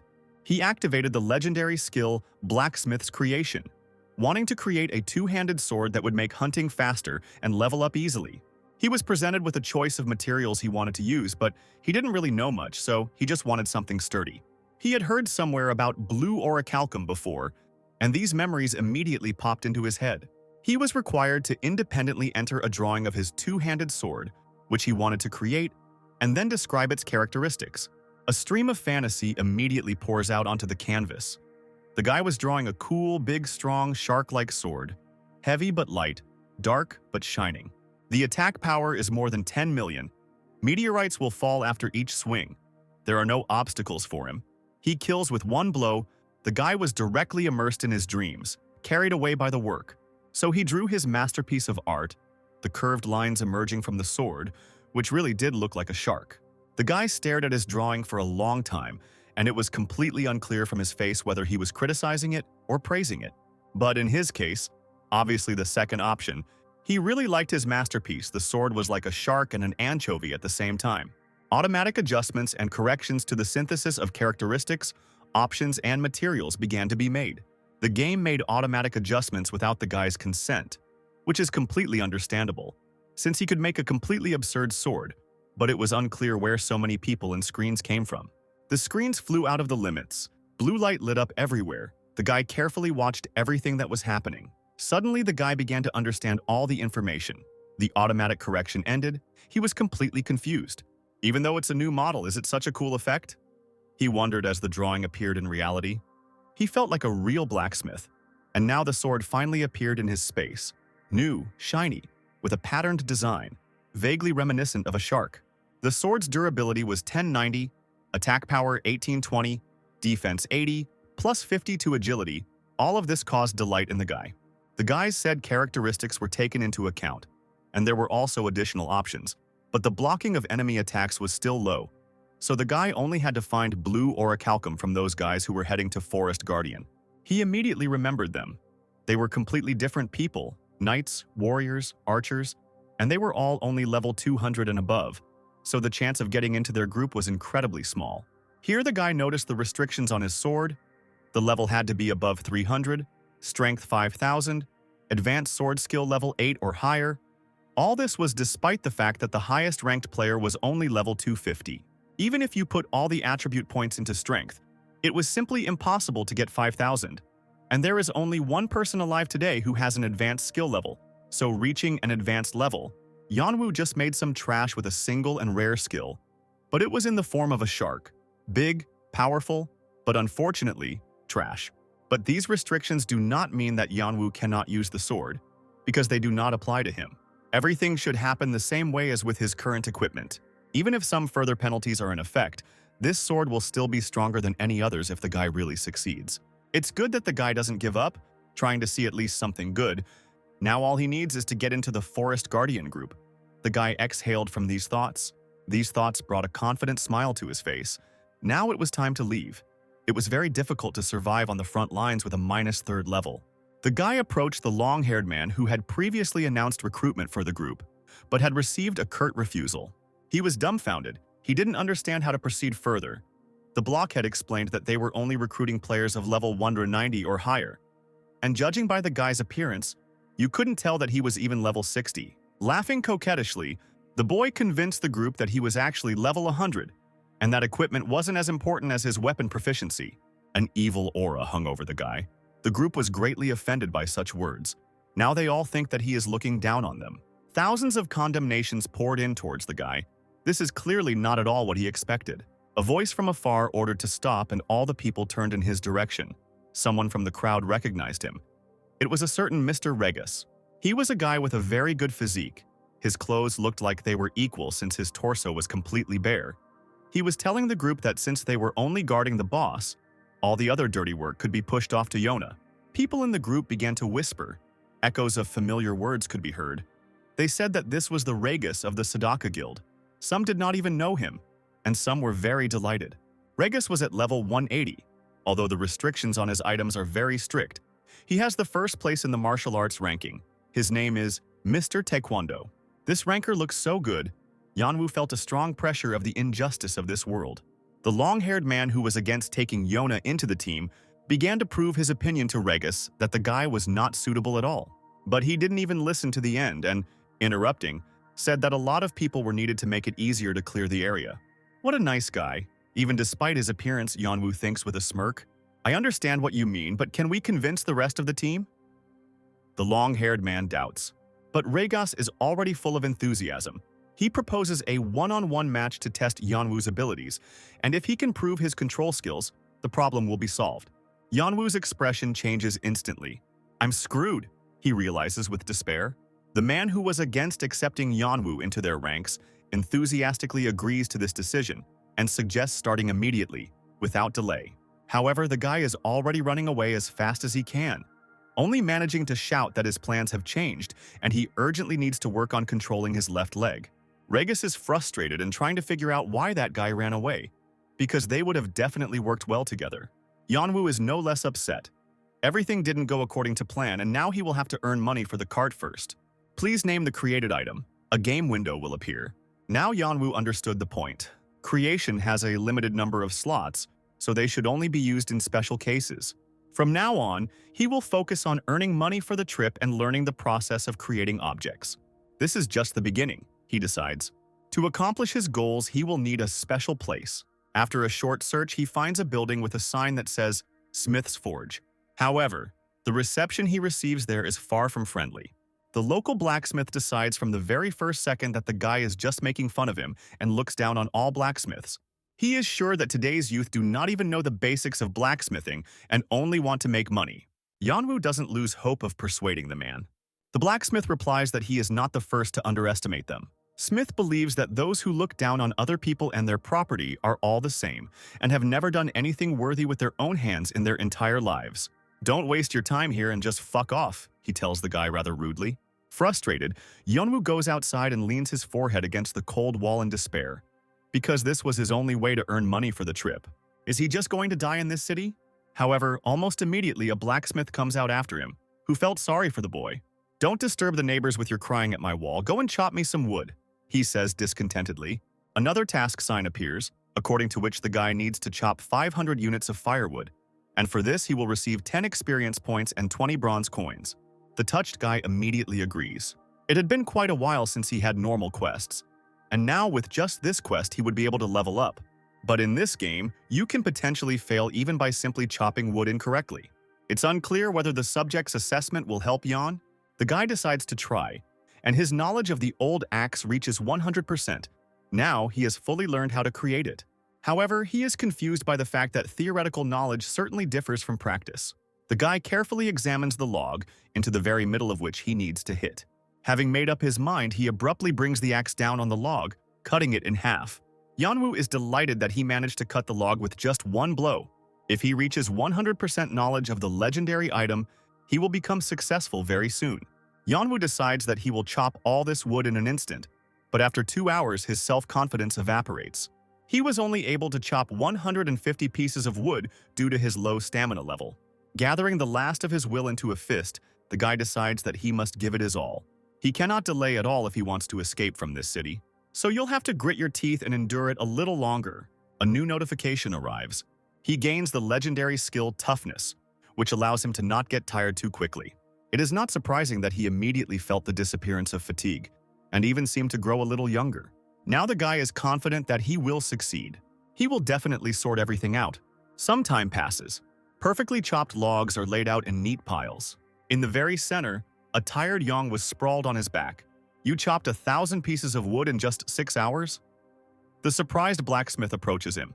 "I am also a blacksmith, even despite my appearance," the guy replies. "It's just funny.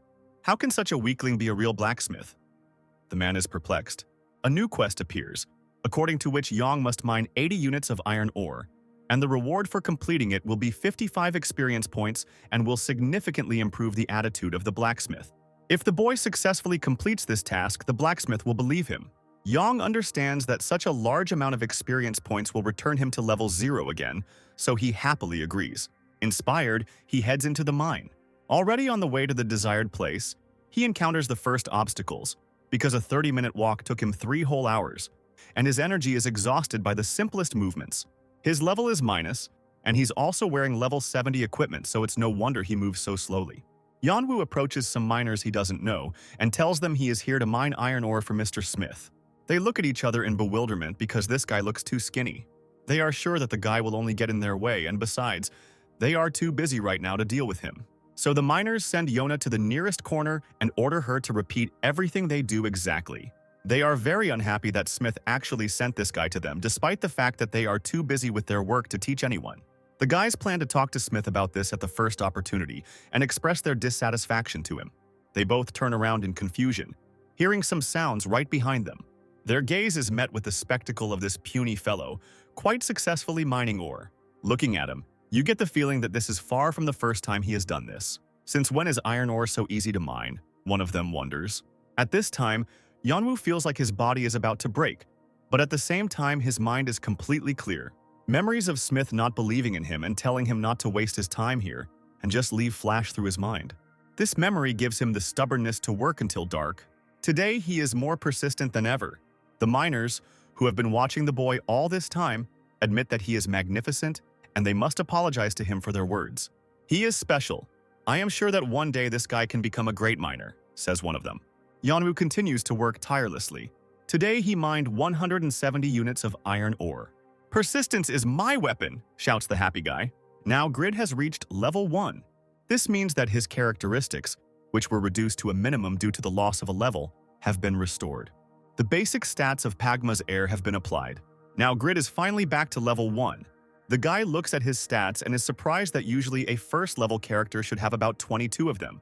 But Pagma's heir has as many as 165, and if you also count the stamina that was created earlier, and the additional points in unstoppability, then there are 182 of them.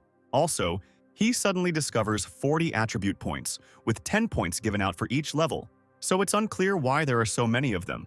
This is amazing, the boy thinks. When he returns to the forge, Smith says that he is extremely embarrassed because he treated such an outstanding person so rudely. Now the guy's closeness with Smith has increased by 60 points, and his reputation in the city of Baron has increased by a whopping 200. Yona is overcome by strange feelings. The blacksmith asks him not to be angry and tries to hug the guy, but he breaks away with all his might. The guy asks Smith to recommend some things he could sell to earn money for the trip. Smith replies that he just had something prepared for him. With these words, he hands the boy the Jaffa arrow. The guy is disappointed because cheap consumables don't bring in much money.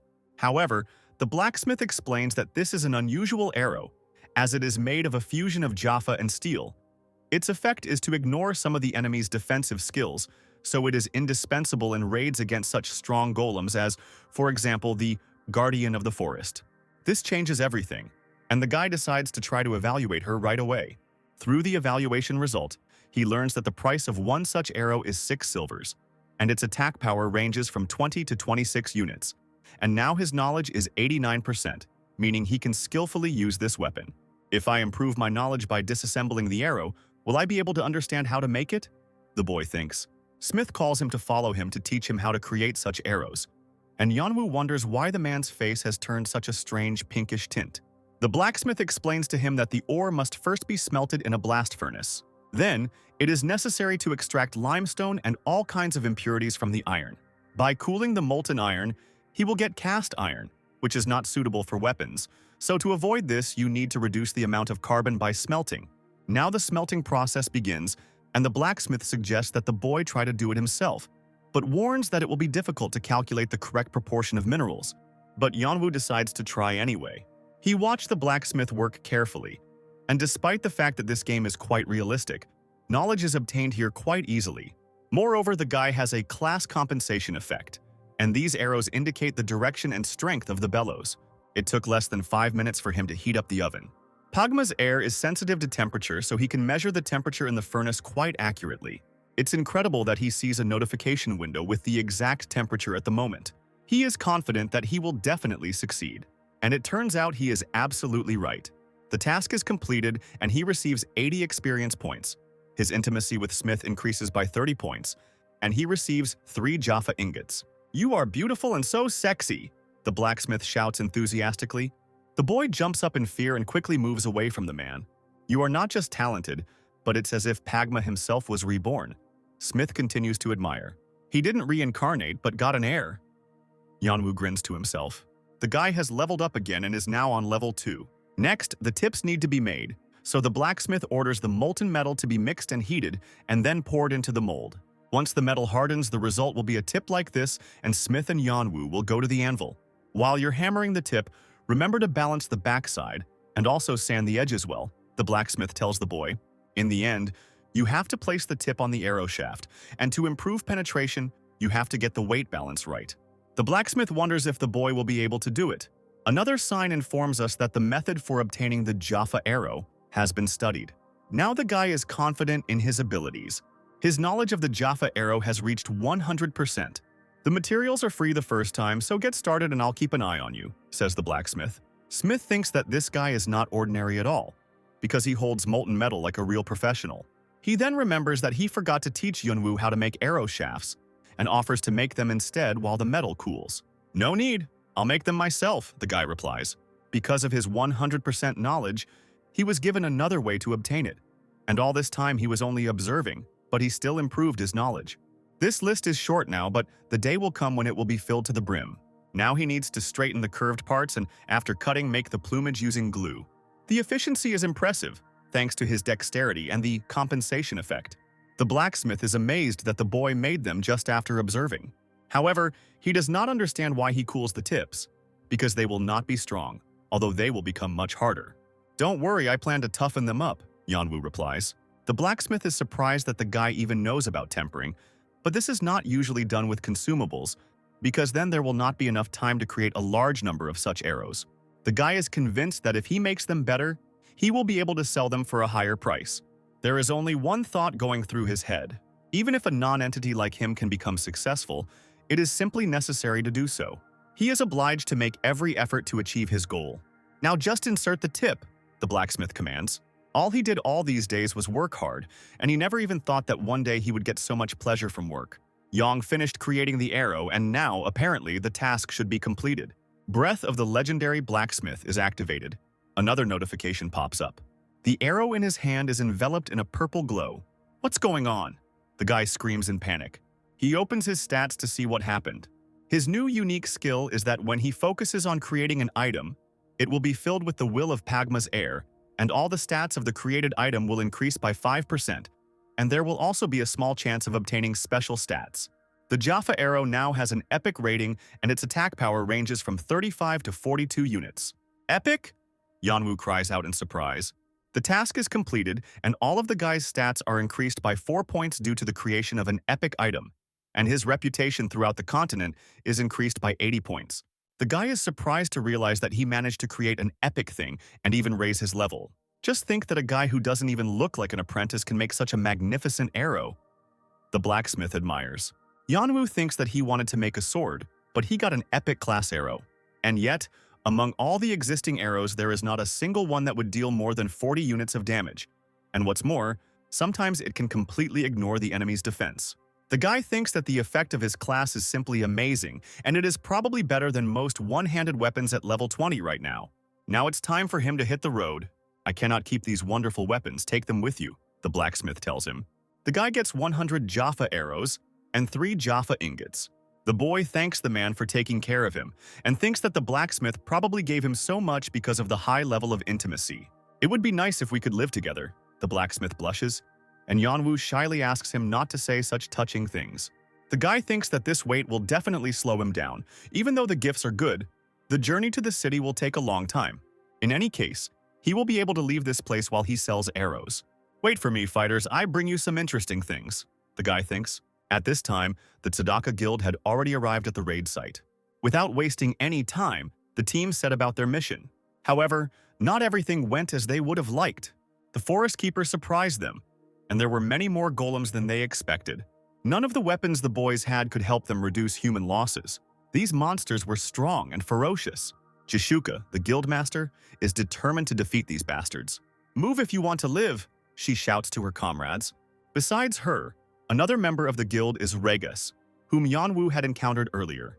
Toban, the same long-haired guy who didn't want to accept Yona into their ranks.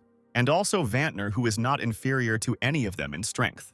In the end, the guild manages to win. But unfortunately, many people died.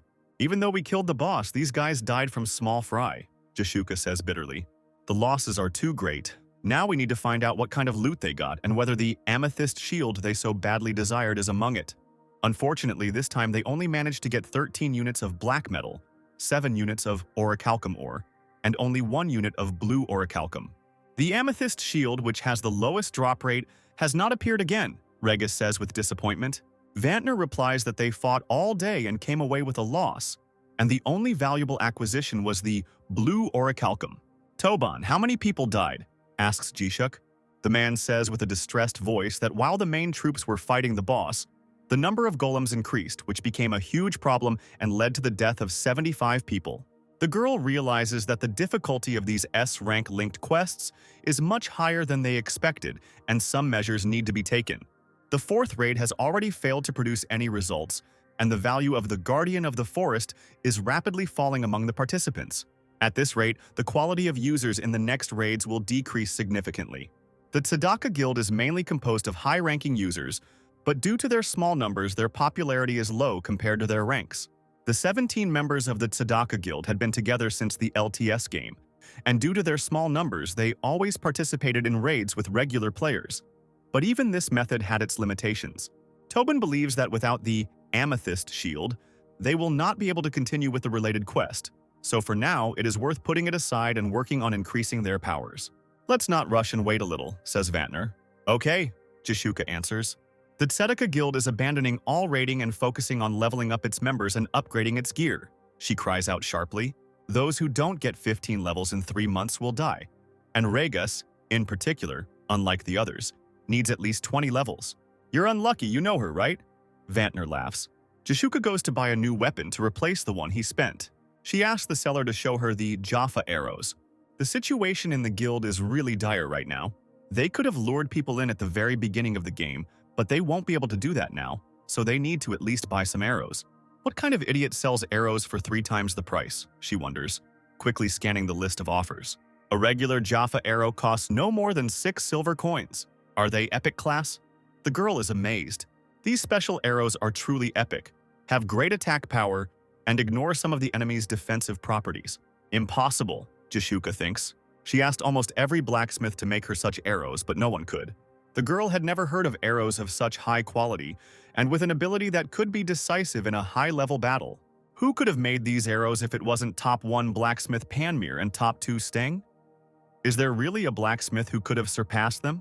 How can I level up 20 times in 3 months? At this time, Regas complains to Vantner at lunch. "Whatever the case, I am ready to pay for the last piece of meat in your life," the man laughs at him. An announcement comes from the guild leader. Jishuka orders everyone to start searching among the blacksmiths for the person whose player level is lower than the skill level. But she did say to level up. Isn't the guild master being too frivolous? Regas is indignant, but they all have no choice but to obey. This player has a skill that will lead us to defeat the forest keeper. And if she is so confident, then we need to find that guy, says Vantner. The small team of elite players in this guild managed to reach the top 3 in each class in just half a year. However, feeling their superiority, they no longer accept new members. They may not be as well known or influential as other guilds, but they have been noticed and will now have power in their hands. "It's us, the Tzedaka Guild," Jashuka says proudly. She believes that if this blacksmith is better than Panmir and Steng, then his level of craftsmanship and productivity are beyond imagination. The guilds of the entire continent will be thrown into chaos searching for this blacksmith, so they must find him first. Is this even possible? Have you heard the rumors too? A surprised voice of some guy is heard. Some powerful guild is looking for that blacksmith everywhere. Maybe he did something cool? He continues. This guy turns to Panmir, but he is lost in his thoughts and does not listen to him at all. He just saw the news about the epic arrow. This arrow was created by a craftsman with a high level of skill and productivity, but a lack of experience and reputation. Panmir is upset that even he is not called a master craftsman in the description, even though he was the first one to create an epic-level item. Meanwhile, Yanwu, the man who had everyone's attention, was busy destroying instant noodles. When will this labor exchange open? He yawns tiredly. After some time, the exchange opens. A young man with a folder in his hands begins to list the available tasks. The construction site of Shinwu's building needs 4 workers, and Yanwu raises his hand to agree, but gets elbowed in the stomach by a man standing next to him. This impudent man takes this vacancy for himself. Next, 3 experienced tilers are required. And again, the guy tries to raise his hand, but he is not allowed to do so. What the hell? I want to make money too, so stop acting like this. The guy is furious and indignant. The following company is looking for someone who can install electrical cables, and they are promising 110,000 won per person for this job. The guy is not going to respond to this vacancy because he already tried himself in this business last year, and the losses from medical bills exceeded his income. Suddenly, one of the men grabs Yanwu's hand and raises it up, indicating consent. Everyone else pretends nothing happened, and the guy has to follow the labor exchange employee to the job. The next morning arrives. Yanwu tries to leave the house unnoticed, but he is not allowed to do so. Finish eating tomorrow. Where are you going so early in the morning? His mother asks him. The father demands that the boy sit with them a little longer. Yanwu tries to come up with a decent excuse because if he pays the interest on the loan, he will only have 9,221 left.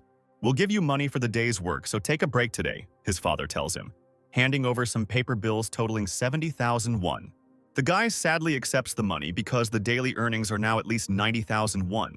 His sister asks him to be grateful for what he is given, and says that she has prepared a bath for him so that he can relax a little today. The boy looks at his family, and the thought occurs to him that his father usually leaves early in the morning for work at the grocery store. But today, he was apparently waiting for his son to have breakfast together. I have the most wonderful family, the boy thinks touchingly. But out loud he asks his father to pay off his debts. Immediately in response to his question, his father hits him in the head with a bowl of rice. Yanwu is back in the game again. After loading, he finds himself in an unfamiliar place. After paying off his debt, his savings account is at 0, so he has no motivation at all. He needs to get to another village quickly. The guy decides to see how high the price for his arrows has risen. What he sees deeply shocks him. The latest bid for 1 arrow is currently 72 silver. Yanwu quickly adds up the numbers in his head and realizes that for 99 arrows made in just 6 hours, he will receive a whopping 71 gold pieces, or 80,000 won. Now, he doesn't have to go to the labor exchange. Epic items have a 15% commission, so he ends up with 60 gold and 59 silver. If I can make money by making things, I might as well not leave, right? The guy thinks for a second. However, he quickly remembers the same blacksmith who offered to live together, and decides that staying in this city would be too dangerous. And Yanwu heads off to find the nearest free carriage. Already sitting in the carriage, the young man complains to the coachman that the fare was 8 gold and 90 silver coins, which is too expensive. By the way, you said the village for beginners is called Winston? He asks. The coachman replies that due to the high population growth, this village will soon receive city status, and perhaps the heir of the Steam family will become the new mayor of this city. A familiar surname, the guy thinks. Very soon, they reach the village. Finally, I have arrived. The young man rejoices. He opens his card again to look at the statistics. It is stated there that when creating an item, the chance of receiving a bonus effect and the chance of enchanting the item are increased. It will also be able to equip all things, but there is a high probability of receiving penalties depending on the limitation of the item. In addition, there is a chance of increasing reputation and charisma, but at the same time, the weight limit is exceeded, the speed of movement is reduced, and the use of the skill is also limited, and the chance of imposing the weakness effect is as high as possible. In his inventory, he has several jars of medium potion, advanced potion, medium strength potion, Jaffa ingots, and Jaffa arrows. Arriving in the city, Yonu realizes that Winston is 4 times larger than Byron, and the streets here are much more lively. However, it is difficult for him to walk with such a load, so he needs to clear his inventory first. He needs to put all his things in some warehouse. Besides that, the guy also needs to evaluate Mengel's armor and Mammon's sword. And if his weapon and armor skill goes up, the penalty will probably be less. Now his mastery of the Mammon two-handed sword had reached 30%, and his mastery of the Mengel plate armor had reached 65%. Due to the improvement in skill level, penalties have been reduced, another sign says.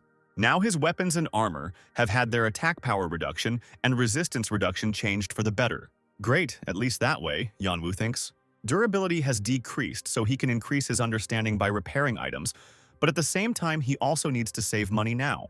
Energy is needed to create items, so the guy decides to pawn the equipment and goes to the storage. The worker tells him that it will cost 30 silver pieces and 10 silver pieces for each item. Yan has to agree to these conditions, and he decides to first place the weapons and armor in storage. And he decides to keep the arrow as a souvenir. Now he is light as a feather and feels much better, so he decides to go in search of the forge. He looks at the people passing by and realizes that, judging by the equipment, this is a beginner's area. As he moves forward, he meets people of all different levels. After some time, he finally finds what he wants. This forge is simply huge. Apparently a blacksmith of an improved class or even higher works in it. Just right for me, Yanwu thinks. Another sign pops up with brief information on the Master Blacksmith technique. This is a master effect that will make blacksmiths of advanced level and above treat the wearer well. Without hesitating for another second, the young man opens the heavy door and goes inside. However, disappointment awaits him there. At first, Yanwu thinks the forge is empty, but then he realizes that it is not. In the corner, he notices a man with an empty bottle of booze, who immediately asks him irritably what he is doing here. "I want to create a best-selling item here. Could you help me?" Yonu asks hopefully. The man replies that this place has long since outlived its usefulness, because after the Miro company bought out blacksmith shops and trading platforms and began selling items at low prices, customers turned away from this place. This forge closed long ago, the man concludes. Yanwu is upset and is about to leave here to find another place to make items. "Hey, old Khan!" Suddenly voices are heard from the front door. "I told you to hand over this building to us, while we ask nicely."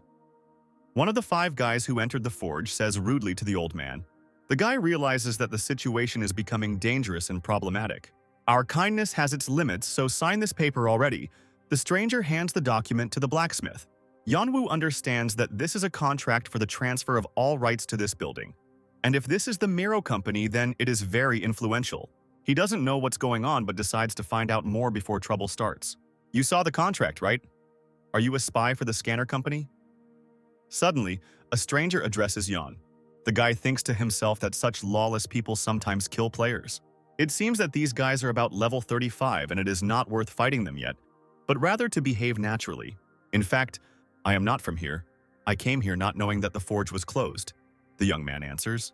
Old man Han says that these damn criminals want to destroy the family business that has passed through 7 generations. In response, the men demand that he watch his language, and as a reward for what they went through because of him, he will have to give them half the amount stated in the contract. He hasn't even agreed yet, thinks the young man, already heading for the exit. "Didn't your only son die of illness? Or is this his grave?" One of the men continues to mock. "How dare you say such things about my son with your filthy mouth?" Here's the screams of old Yanwu. The guy tries to convince himself to leave this place quickly, but he is not sure that the old man will be okay. And a quest called the Blacksmith's Fury appears. It is necessary to get rid of the henchmen of the Mero company and break the contract for the sale of the forge. The reward for completing this task will be an increase in Khan's resistance to alcohol and his maximum favor. And the skill, Blacksmith's Fury, will be activated. But if the guy fails the task, then in a few days Khan will die, and all tasks associated with him will disappear. This quest is a class skill, so it simply must be completed. The guy estimates his chances of winning, and remembers that he has a reliable skill, Patience of the legendary blacksmith, which will increase his health, defense, and agility by 200% for an hour. If the guy's health reaches the limit, a passive skill is activated, giving invulnerability for 5 seconds. But the problem is that he left all his equipment in storage and was left without any weapons. "Wait, but I have it!" The guy suddenly remembers. And this is an epic level weapon. This is the same Jaffa arrow, and now it will come in handy. Although it does little damage, it will still work if the complete disregard for defense works. Watch your language when you talk to your elders. Yanwu approaches the leader of this gang. Old Man Khan looks at the boy in bewilderment. There is a limit to everything, even if you are collectors, the guy continues. We left you alive, you madman. Just shut up and disappear. You won't do anything with just one arrow, one of the men shouts at him. However, the young man is confident in his abilities. Don't get cocky, you bastard, he shouts at the collector. The skill, Blacksmith's Fury, gives him 10% to attack power and 30% to attack speed for 20 seconds. The head of the collectors pulls his sword out of its sheath and attacks the guy. Yanwu manages to dodge the attack at the last moment. Since when did low-level warriors become so fast? He thinks. However, it has the advantage of a narrow staircase. Whose eye should I poke out first? Yanwu laughs. With angry cries, the collectors grab their weapons and rush after him. What will you do with your arrow? One of them laughs. However, the guy has something to surprise them with. Blacksmith's Fury is activated for the next 20 seconds. The amazed collectors looked at the young man with bewilderment. Their comrade had just died from a common arrow. Is this an ordinary arrow? Open your eyes, Yanwu shouts at them. He will definitely complete this task. Surprisingly, thanks to the increase in attack speed, he can hit twice as fast. Moreover, it was possible to finish everything in just 2 blows. A notification appears that he killed the bandit from Winston, and now his reputation is increased by 60 points. And he also becomes an enemy of all bandits and receives 4,300 experience points. Now Yanwu has risen to level 8. For killing a level 35, he received 5 whole levels for himself. His stat points increased to 110. These guys have high attack power, but weak defense, which means that, in order to defeat the rest, you need to invest points in strength and agility. There are 4 of them left, so the young man will have to use everything he has. So he puts 50 points into strength and 50 points into dexterity. There are only 10 seconds left until the end of the Blacksmith's Fury skill. Yanwu must try to kill everyone during this time. The guy's blow sends one of the men flying far to the side and hitting the floor painfully. Prague, are you okay? One of his comrades immediately rushes to him. I'm not going to die here. And this guy just got lucky, he replies. But his attacks are very fast and we can't fight with big weapons on a narrow staircase, the leader says. Yanwu is upset that even after raising his stats, he still can't kill these guys. If you don't want to die, then surrender, the leader shouts at him. Even if you resist, it won't change anything. The guy understands that if they surround him, he will die immediately from the first 2 or 3 blows. But he has a backup plan. He has pretty low health and 0 defense, but if they surround him, he can kill them all. Until then, all he needs to do is take care of his health. He decides to activate the legendary stamina of the blacksmith to increase his health, defense, and agility by 200% for a full hour. Thank you for saving our time. I will repay you in full for killing my comrade. The head of the collector says angrily. Great, come on in, Yanwu thinks. Without further thought, he presses the skill activation button. Ready to die? The collector asks with a grin. And then a notification pops up that the skill could not be activated. Die, you bastard! Prague is already rushing towards him. What bad luck? Yanwu thinks as he jumps up and dodges the attack. It is vital for him to create conditions for the activation of the skill. Meanwhile, the debt collectors are attacking him en masse. Yanwu begins to lose health. His maximum health is 316 units. But in order to survive, he has to drink an average health potion worth a whopping 1,500 units. If he can't hold out, he will die. The collectors don't give him a second's rest. The blows rain down, each one taking away precious health units. He fights back instinctively, slashing and blocking, but there are too many of them. His movements become slower and more imprecise, and he doesn't have time to dodge the next blow. Yan received 200 units of damage. Now the guy needs to be even more careful and attentive, but the more time passes, the weaker he becomes. It seems the guy has no choice but to urgently drink a medium-strength potion to increase his strength by 50 units for 5 minutes. He drinks 2 bottles worth 10 gold each, which is about 24,001. We're squeezing him, the chief collector shouts. But Yanwu successfully dodges all of their attacks and remains unharmed. Yes, he is slippery like an eel, but let's see how long he can last. The men are indignant. They're all attacking together. Can't I do anything even with the reinforcements? Yonu panics. He needs time so that his legs can at least rest a little. The guy comes up with a brilliant idea to buy himself some time, so he stops and turns sharply to face the men. You thought it would be that easy? I don't want to kill you, so leave the contract and get lost, he says. Shut your fucking mouth. Do you know you killed Neil? We'll just kill you for this. The collectors shout at him in rage. Are you sure you really want this? It's not too late to save your life by stalling for time, boy. Stop talking this nonsense. The only one who will die today is you. One of the gang shouts at him. Just look at yourself. How are you going to kill us with a leg like that? Without letting him finish speaking, the guy suddenly pounces on the man with another attack, and this time he succeeds in killing him. Johnson! The others shout, watching in fury as their comrade dies. Who said you can let your guard down? Yanwu smiles. We are not close enough to have such deep conversations. A notification appears that he killed the robber and receives 4,000 points for this. The young man's level has been raised again. Now he is at level 8, and many of his stats have been increased. When creating an item, the chance of getting a bonus effect and the chance of enchanting the item are increased. It can also equip all items, but there is a high probability of getting a penalty depending on the item's limitation. In addition, the probability of increasing reputation and charisma level increases. The new blue plaque states that as Pagma's descendant, Yanwu inherited his will and technique, so he now has an ideology that is to use blacksmithing for the benefit of people. And based on this, he can never forgive the Miro Company and its minions who oppress the feeble old man, so it is necessary to help the blacksmith Han, who fell for the company's tricks and lost all his customers, as well as get rid of the minions of this company and break the contract for the sale of the forge. The next game window says that as a descendant of Pagma, when Yanwu concentrates on creating an item, his stats will be increased by 5%, and this is a rare opportunity to give his items special properties. The plus is also that the skill is passive, does not require mana, and is triggered if he tests his endurance. The leader of the bandits realizes that it was just a trap that they all fell for. Die, you chattering bastard, he screams. However, Yanwu is already level 11 and is not as weak as before. He confidently fights back the robber, hitting him with his arrow. You can hurt me more if you want, the collector tells him, but they won't let him die so easily. With these words, the remaining robbers simultaneously rush at the guy. Yanwu doesn't manage to dodge in time, and their strike hits its target. Young man, are you okay? Khan shouts to him in fear.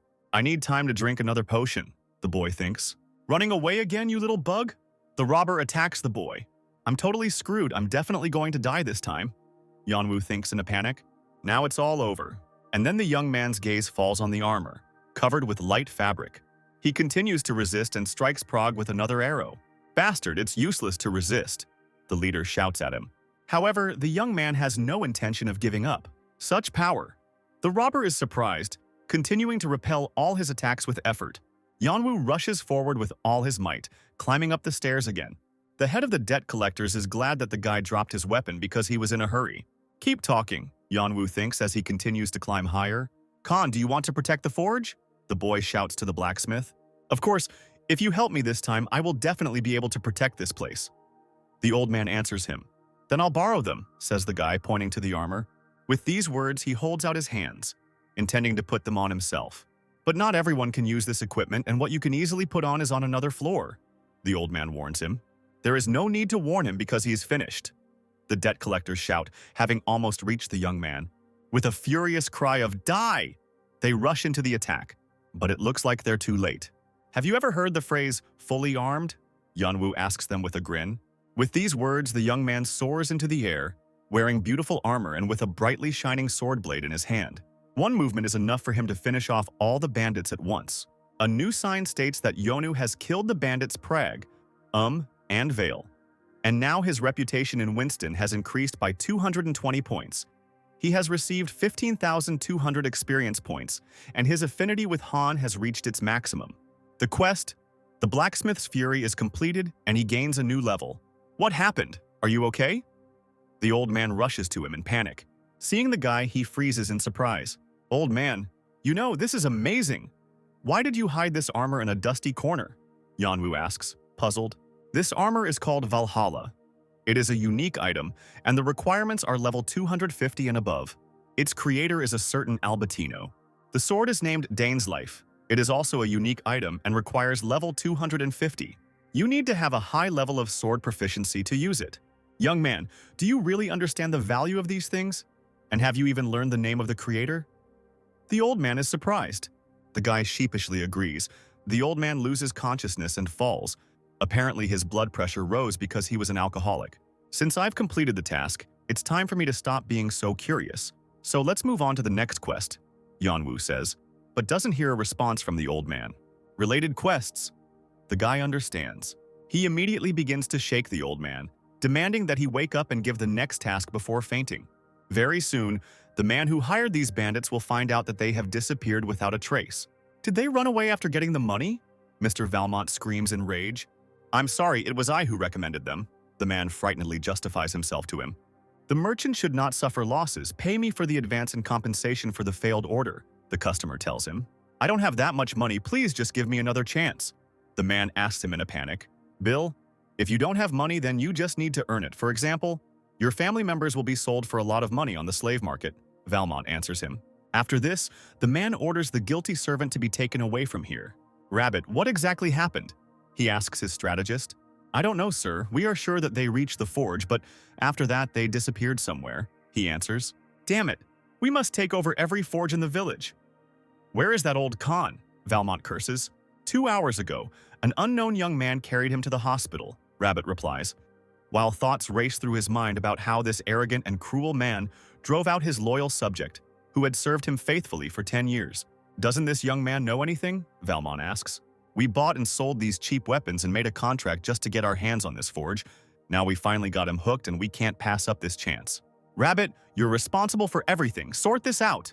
The character Yeonwoo Grid has already reached level 21 and has significantly increased his stats and skills. In addition, the chances of a fairly large number of effects have been increased again. The next system window shows what exactly the character Grid is equipped with and what penalties will be applied if the restrictions are not met. The sword, Dainsleaf, is the work of the great Albertino, the first person to receive the title of Master Blacksmith before the era of Pagma. And this blade is a copy, the result of his attempt to reproduce the mythical weapon. But despite the serious discrepancy with the original blade, this man still managed to restore some characteristics, and this sword was recognized as a masterpiece of mankind. The Valhalla armor is also the work of Albertino, and it is said that even Pagma himself was inspired by the man's works. Meanwhile, Yeonwoo returned to the real world. He was happy and contented as never before, and this feeling, like a warm light, penetrated every cell of his being, spreading throughout his entire being, and a smile full of genuine delight blossomed on his face. Today he reached level 25, having killed only a couple of bandits, and now he can continue the quest chain. If he can get that armor and sword as a reward, he will become a real billionaire. Dainsleaf and Valhalla are unique rank items, but they can be sold and their requirements are reasonable. The guy left Old Man Han in the hospital, so according to the quest, he'll be fine. Take care of your health, old man. My success depends on it too, the guy thinks. When Yeonwoo returns to the game, he appears immediately in the hospital. Oh, you've come? Khan cries out joyfully. The doctor tells the boy that he has lowered the old man's blood pressure, so now he can be discharged and will be fine if he stops drinking. It seems I owe you a lot now, says the old man. In difficult times, we must help others. You just need to pay a fee and get a statement, the young man answers him. I'm sorry, but how can I say it? I'm broke right now, Khan tells him guiltily. If you don't want to incur God's punishment, you must pay 1 gold coin, the doctor insistently tells the young man. I am truly grateful to you. Thank you for everything, Khan says to the guy. Thanks to this young man, he found hope, although he almost let down his ancestors by abandoning the work of 7 generations. Yeonwoo replies that it is everyone's duty to help, and now that Han has just been discharged, it wouldn't hurt for him to get some rest. If you had let them take your forge, the alcohol would have ruined your health completely, the guy says. If I hadn't been there when you fainted, you wouldn't have made it to the hospital on your own. Khan replies that, in fact, he would like to do something for his savior. Give me this armor, Yeonwoo insistently asks. Listen to me, I can't give them to you. The old man is nervous, not giving in to any persuasion.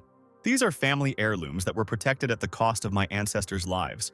Please understand me, he says sadly. These are unfortunate objects. Since there was no one to wield their incredible power, they lay here for hundreds of years. But 130 years ago, one man discovered their value, and that man was Pagma. He was delighted with these objects, and when he first took the Dainsleif in his hands, he demonstrated his amazing skill with the sword, becoming one with the combat equipment, and the beauty of his movements was simply incredible, and his swings seemed to pierce the sky itself and cause lightning. My ancestor, Albertino, bowed before Pagma and asked him to take Dainsleif and Valhalla with him. And what? Pagma agreed, Yeonwoo asks. No, he refused, however, before leaving, He said that one day the rightful owner of these items will appear, the old man replies. How did you manage to equip them? I'll make a decision after I hear your answer. Well, you could say I'm like Pagma, the guy replies, while he himself thinks about how the continuation of the quest chain has finally appeared and he can't leave it to other players. No way! Does this mean you are Pagma's successor? The astonished old man asks. Well, yes, that's exactly it. Yunwoo smiles contentedly. Class quest. Pagma's successor has been created. A notification appears. Follow Pagma's ball. Mastery path and collect all the legends associated with it. But if you accept a legendary class quest, you will no longer be able to change your class. So you won't give them to me now? The guy is indignant. I need proof. Please understand me, Khan replies guiltily. If you really are Pagma's successor, then one day you will prove it. But for now, let's drink to our meeting. Hey, no alcohol, that's forbidden until I complete the quest. Yunwoo yells at him, taking the bottle away. They are distracted from their dispute by Rabbit, who came from the Miro company. Did you come here to replace the bandit theme? Yunwoo asks. Let's go down and talk, Khan suggests to him. I have been informed that you are unable to pay a debt of 600 gold pieces, says Rabbit. That is true. However, I cannot give you the forge, so return to where you came from, the old man replies. Actually, I'm here today to give you a chance. And if you hand over the forge to us, we'll guarantee you a high salary and the right to manage it, Rabbit replies. Are you asking me to become your company's errand dog? The old man is indignant. This has nothing to do with my work, it's all about protecting my family forge. I see they weren't lying about your pride, but if we shake your pride, will you change your mind? Rabbit asks. Let's have a competition. Your debt and the right to the forge are at stake. Our blacksmith against you. And if our blacksmith turns out to be better, you give up the forge. Yunwoo thinks that everything seems fair, but he's sure that they'll send a more skilled blacksmith than Han to the competition. Does this guy really think that they're idiots? If this happens, I will change my mind, the old man replies. However, my skills have become rusty from being idle for too long, so I will send my successor. Do you agree? I heard that you don't have any students, the company representative doubts. Here he is, my successor, says the old man, pointing his finger at Yona. Are you completely out of your mind, old man? Don't decide for others. The guy starts to get indignant. A notification appears that a task has been created. Production competition against the Miro company. You need to win the competition. For this, you will be rewarded with 500 reputation points in Winston and an increase in the trust of the city's residents. In case of failure, the reputation will drop to a minimum, and Khan's forge will be transferred to the Miro company. Expecting anything but this, the guy freezes in shock, his mouth hanging open in silent surprise. Do you accept the task? The system asks. Wait a minute, Yunwoo shouts in displeasure. His gaze froze on the line of the reward worth a whole 600 gold. Young man, if you have nothing to do with this, then stay away. You shouldn't follow the lead of this old man. The company representative is trying to put pressure on the guy. I'm in, and I'm going to destroy everyone, the guy replies with a sinister grin on his lips. Very good, then we will inform you about the place and date of the meeting soon. The man answers him. Old man Khan apologizes to the boy, but he simply has to protect his forge. Yunwoo asks him not to worry, because he would gladly sell his soul for 720,000 won. His stats have been increased again, but this is just the beginning. Another tablet says that if the guy can collect all the legends, he will become the true successor of Pagma and follower of his will. And at that very moment, he will be reborn as a legend. It is said that his swordsmanship can pierce the sky, and this may be the key to unlocking his skill that was not recorded in the rare book of the legendary blacksmith. Now, the young man needs to win the competition against the Miro company, but his condition leaves much to be desired. This is an A-class quest, a production competition. If the quest was related to battle, it would be impossible for a level 21 player to complete it. But I am a legendary blacksmith who forged an epic arrow, so it is not a problem for me, Yunwoo thinks smugly. I had some things left over from the store closing so you can practice on them, the old man tells him. Why didn't you ask the Lord for help, the young man asks. The old man replies that the Lord is part of all this and the company bribed him long ago. Isn't Winston part of Count Steam's territory? Why don't you go straight to the Count himself? The guy doesn't understand. I tried many times, but the Lord always stopped me at the exit of the village. The old man answers him upset. Don't worry so much. I will win this competition. You believe in me, right? Yunwoo smiles. Of course I believe. Thank you for your support. If only my son were alive and the same age as you. The old man sighs sadly. Stop crying. Everything will be fine. Just watch how good I am at blacksmithing. Yunwoo laughs. I'm too kind. It's not like me. It's probably because Khan is a goldmine for me, right? The guy thinks. Sometimes when I look at him, I can't help but feel that he somehow reminds me of my grandfather. Sometimes I catch myself thinking that their reserved manner of speech is surprisingly similar. For me, true pleasure comes from working with a person I like, whose company is not a burden, but, on the contrary, inspires and fills me with energy.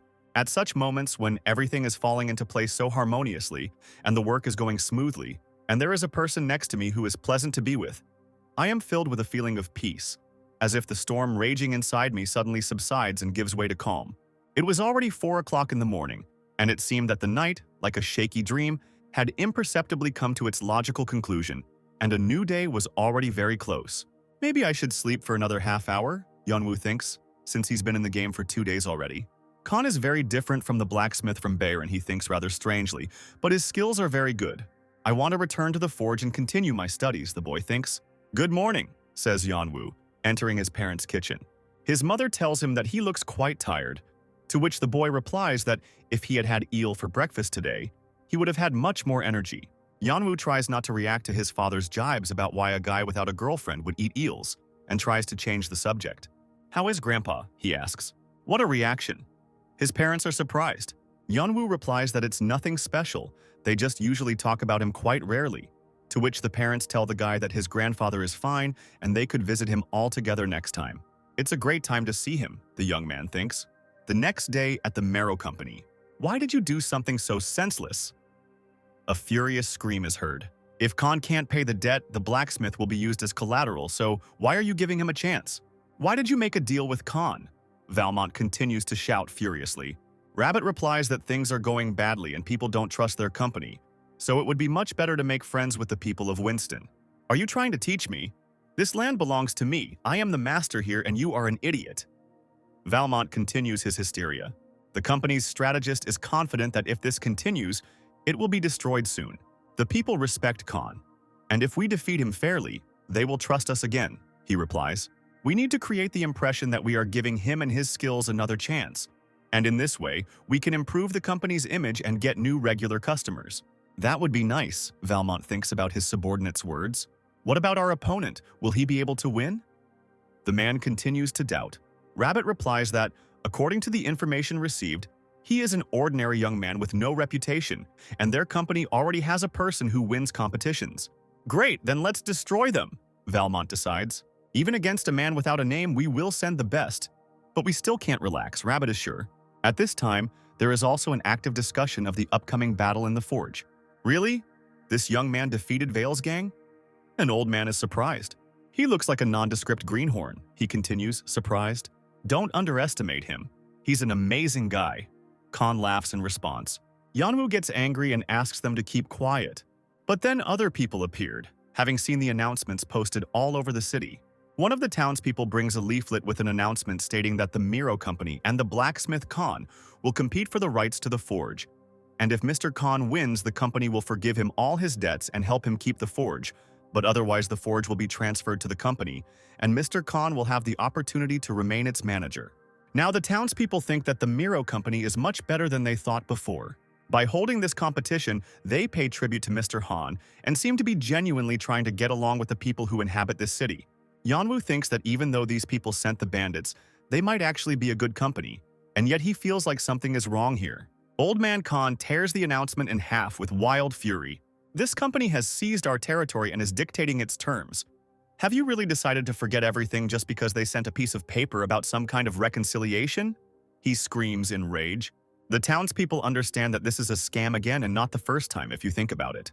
Yeonwoo is upset that he was almost deceived too. Excuse me, someone's voice suddenly intervenes. From what I heard, Marrow bought the residents' land. You weren't aware of Winston's development? Also, did they force you to sell them your land? Yeonwoo looks at the unfamiliar guy in surprise. He notices a green mark above his head, which means this guy is a player. After selling the territory, you were going to leave the village, but you decided to stay because you learned about the plans for improvement. This whole situation is caused by your personal interest and not the fault of the Marrow Company, the stranger continues. What kind of nonsense is this? Did the company send you? Residents are outraged. I'm not here to fight because trading companies care about profit. And once you understand this fact, you can coexist with this company, the guy says. After all, a company cannot exist without residents. It seems he is right. If we coexist with them, it will be better for us. The residents begin to doubt. Their opinion has changed. Who is this guy? Yanwu wonders. Yanwu can't lose in this competition. What is your name, annoying guy? Asks Old Khan. I apologize for my rudeness. I was so carried away by my thoughts that I forgot to introduce myself. The stranger answers him. My name is Kura. He smiles shyly. Yanwu notices that the atmosphere changed in an instant, so who is he? You're right. Coexisting with a large trading company would indeed be a good idea, says the old man. However, the village of Winston is part of the territory of Count Steim, and there is a law here called the right of the people. The right of the people? Kura is surprised. People living in Count Steim's territory must be the first to be informed of the plan changes. The Count personally drafted this law, says Khan. The discovery of new lands in the north by pioneers has a great impact on nearby towns and villages. To be prepared for changes and to receive information in a timely manner is the right of people, so that they are in an advantageous position, and this is the will of Count Steim. So the problem is that the company directly ignored the Count's order, Kuroi understands. And the Lord must be held accountable for allowing the company to monopolize information about development plans. True. That is precisely the whole conflict. The old man agrees. You have convinced me, now I have to do something about it, says Kuroi. I heard that your appeals to the Count were blocked by the Lord and the company. The evil deeds of the Lord and the Marrow Company must be exposed, and I, Kuroi, will inform the Count of the situation in Winston. Here is our hope, thank you. The city residents rejoice. It's incredible how Kuroi did this, Yanwu wonders. He did not receive the task, but forced the townspeople to give it to him. Yanwu decides to catch up with this guy and find out what his secret is. Is that you? That statue from the forge? Kura laughs at him. Let's be honest, I'm sure Marrow Company gave you a mission. But why did you change sides? Yonu asks, surprised. Kuroi opens the information window and shows it to the guy. It says that Kuroi betrayed the company for the sake of the city's residents, and now he needs to avoid punishment from the company and report the situation in Winston to Count Steim. The reward for completing the task will be the title Apostle of Justice, maximum reputation with the residents of Winston, and a gift from Count Steim. And he will also receive the skill Unbreakable Justice. What kind of unimaginable rewards are these? Yanwu thinks enviously. Tell me, how did you get them to give you a hidden mission? He asks the guy. Did you notice that I made them give it to me? I suppose I might tell you to mark the occasion, Kuroi replies. This method uses the degree of freedom in the game, and the idea is that I don't wait to be offered a task, but try to say words that will make people give it to me. I think this information will appear on various sites soon. Right now, only some of the early players know about it, so don't be upset. What's wrong? Kuroi looks at him in surprise. I'm one of the first players, Yanwu reluctantly admits. And you didn't know that everyone uses this method? You're so funny. Let's be friends, laughs Kuroi. Fuck you! Yanwu shouts at him in a rage and leaves the game. Kuroi is left alone. He got upset and left, the guy sighs. Well, I should hurry up too. There's no point in wasting time. I'm only level 127, even though I've been playing 18 hours a day since the game came out. The thing is, this guy's class is Orator. His strongest attack is Evil Tongue, and he has a much harder time leveling up than other classes. Very few weapons available, low health, combat power, and skills, and the most fatal weakness is the lack of an escape method. He needs courage to increase his attack and defense stats by 10 points. He can't become a ranker by relying only on his language. Now he needs to get through the castle gates to get to Count Steim. Good afternoon. I want to go out, he says to the guards at the gate. I am a normal traveler, so if it is okay, please let me pass, he says, thinking that these guards are quite strict and he should speak to them more politely. However, the guards continue to stand silently near the gate, not reacting to his words in any way. There was absolutely no reaction from them, which is quite ominous. They will not respond to your words because I have instructed them not to do so, a voice comes from behind. Kuroi turns around and sees Rabbit right in front of him. According to instructions, they were supposed to let you know when you would arrive, Mr. Kuroi, the man tells him. Kuroi is annoyed. Now he will need to use the skill Persuasion, and only if he can do it correctly, he will come out the winner. I came here to plan my strategy to persuade the residents. Isn't this the basis for creating a plan? The guy says as he activates his Persuasion skill. I expected more from you, Rabbit tells him. You failed to convince the residents, even though we made them doubt by distributing these leaflets. So could this be a betrayal? Kuroi realizes that for some reason his skill is not working. I've studied your skills, they don't work for me now, and I'm sure you understand why you're under arrest, Rabbit says. The guy understands that he will have to run because he cannot fail this task. However, he doesn't have time to take a single step. The guards stop him and do not allow him to escape. The guy thinks that he only has a knife with him, and it's not a very good weapon, but he has no choice. However, with the next blow, one of the guards knocks the knife right out of his hand and he falls to the ground. As he thought, he won't be able to win with his strength and all he can do is run. Kuroi tries to leave the game, but for some reason he can't do it. Your resistance is useless. Don't you know we can neutralize your logout spell? Rabbit asks him mockingly. You will rise again if we kill you, so we will put you in prison.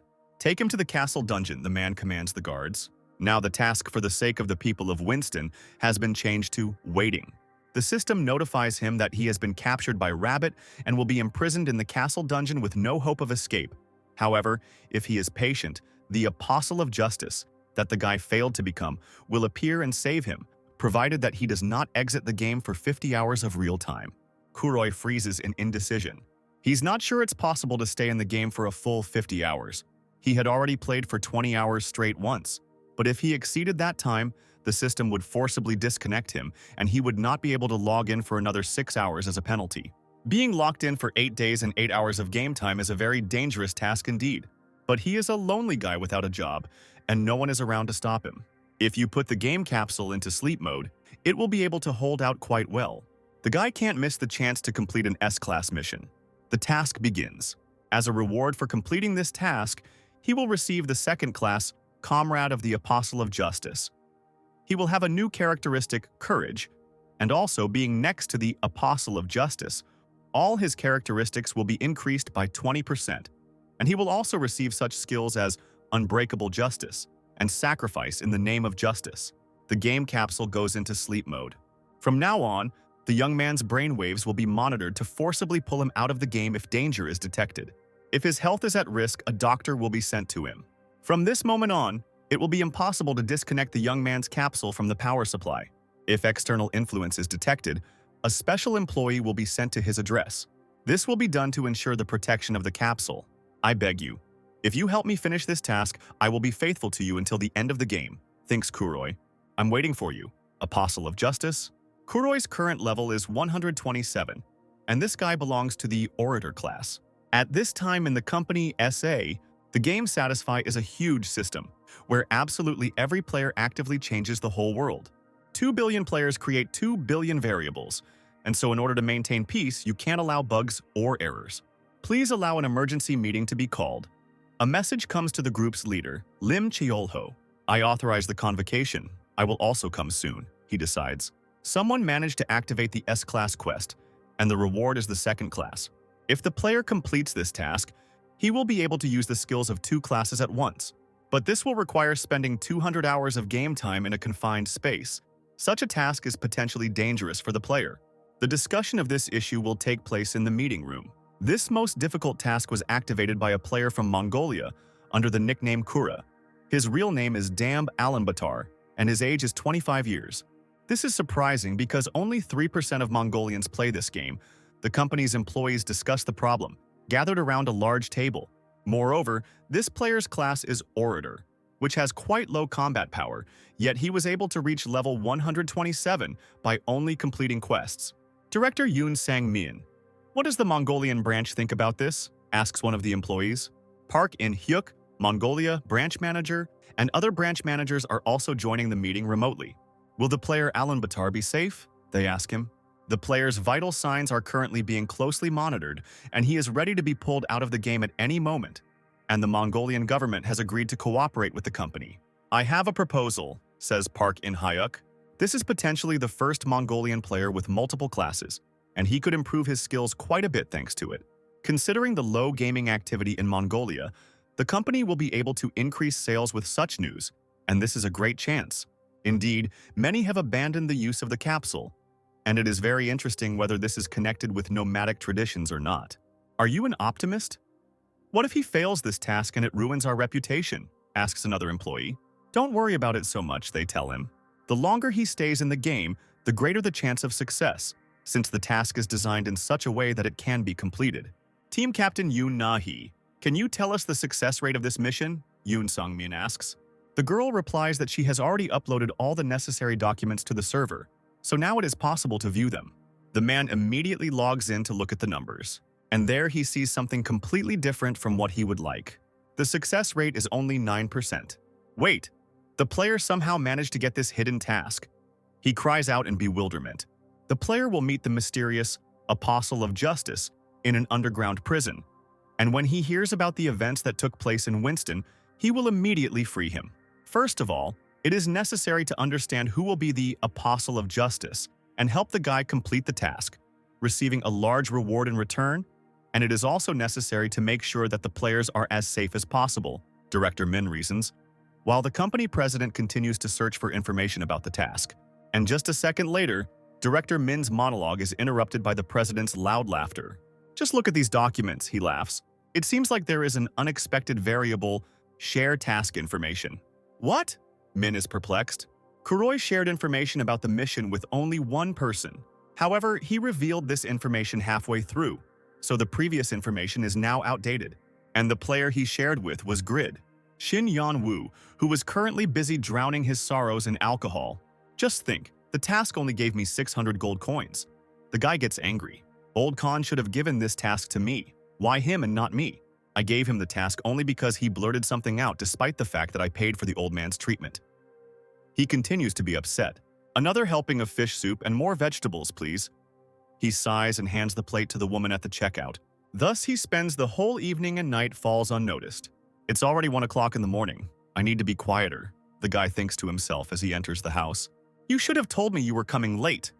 Do you know what time it is? His sister yells at him in rage. Why aren't you asleep yet if you have school tomorrow? Yanwoo answers.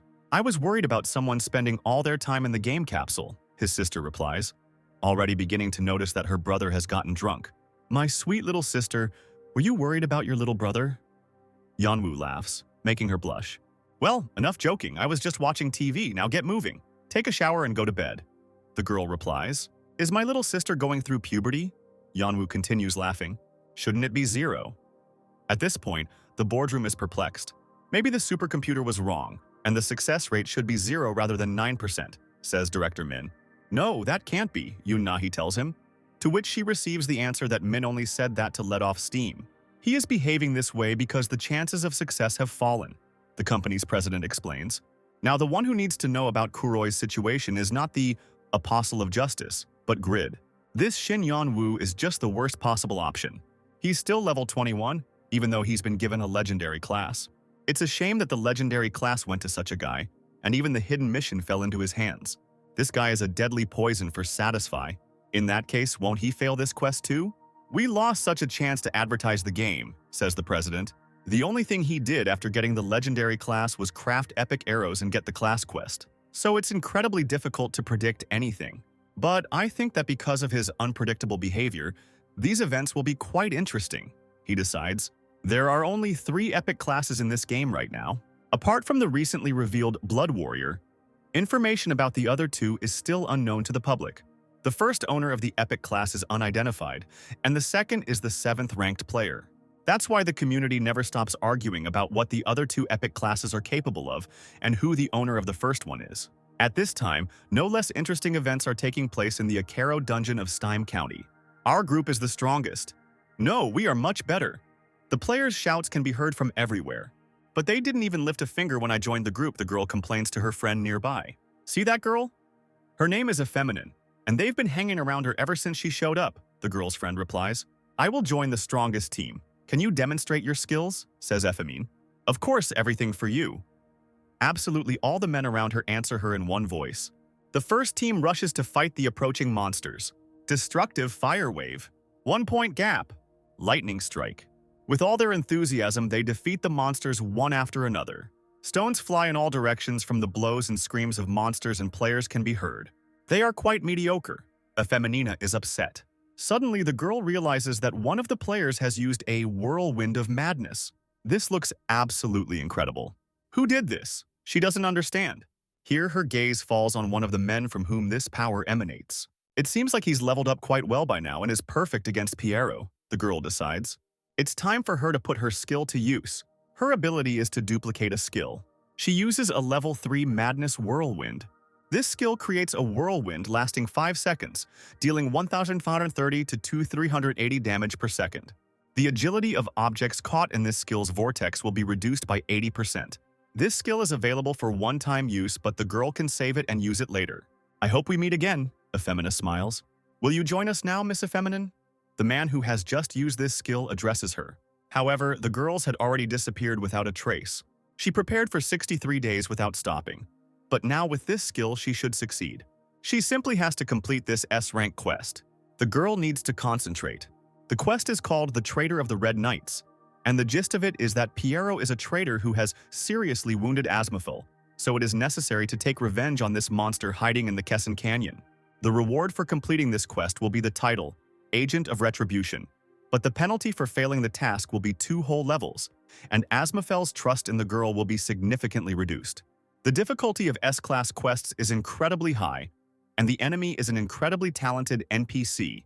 He should probably be stronger than most boss monsters.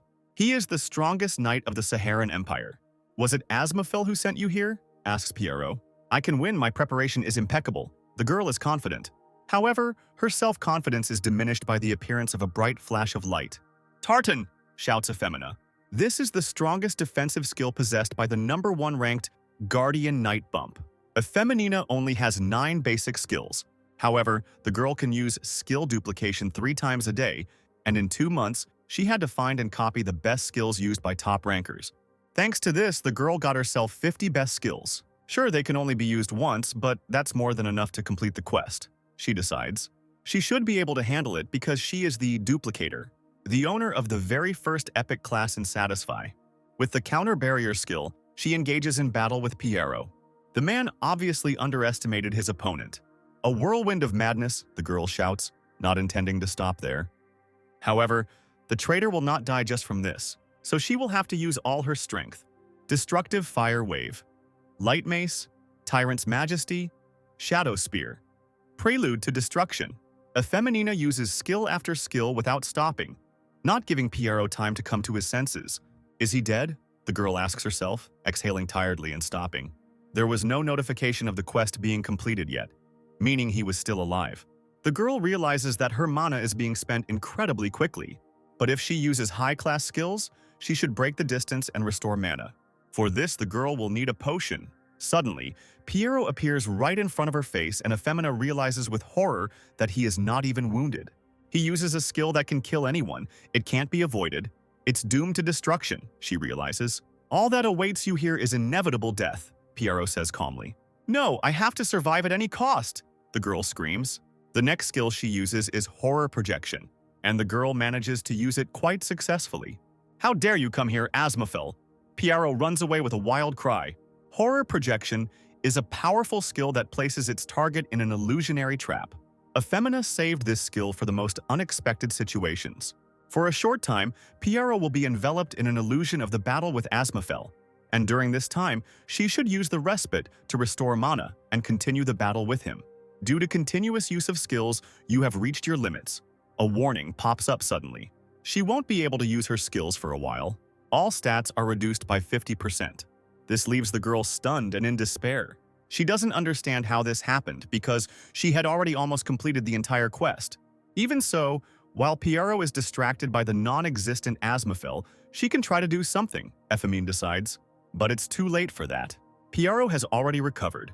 This monster is simply incredibly strong. The girl's characteristics as a duplicator are too low. She has no choice but to surrender. You have declined the quest, a notification appears. Quest failed. Your level has been reduced by 2. Asmophil's trust in you has diminished. 2 months of preparation were wasted, and she missed the opportunity to win an incredible title. But its effects were perfectly matched with her class. The girl is simply furious because it was a super rare S-rank quest.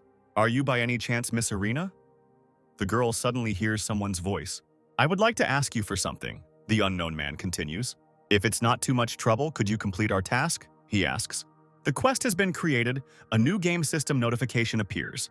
I'm already upset about Piero, and now he's here with his useless quest? The girl gets angry, and then it dawns on her. The reward for completing this quest is 1,500 gold and the title of Competitor. The man called her Irina, and out of the many alliances she worked with, she only used that name when she worked as a blacksmith. You are from the Miro company, right? I will help you, the girl answers. She accepted the quest, and now this company asks her to meet with the successor of the blacksmith Khan and defeat him in a blacksmith competition. But if she fails this task, then the level of her relations with the Miro company will drop to the minimum value. At this time, the blacksmith Han unsuccessfully asks Yeonwoo for forgiveness for giving such a unique quest to the first player he met. He believes that if Yeonwoo had received the mission and tried to leave Winston, he would have been immediately captured, since the Miro company is monitoring everyone in this village, while someone outsider like Kuroi would not arouse any suspicions among them, and therefore would be able to carry out the task without hindrance. "I cannot put my benefactor in danger," says Old Khan guiltily. "You're like a son to me. I'd end my life if anything happened to you." The old man continues, getting even more upset and starting to sniffle. "Calm down and let's get back to training," Yeonwoo says in a conciliatory tone. "The competition is in 2 days. Are you ready for it?" Khan asks. Yeonwoo is confident in his abilities because if he uses his skills often, his abilities improve significantly. It starts to work better and more efficiently. "You have created a rare item. All stats +2. Reputation on the continent +30, the new notification says.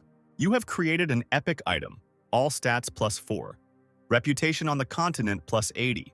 The characteristics stamina and agility are increased.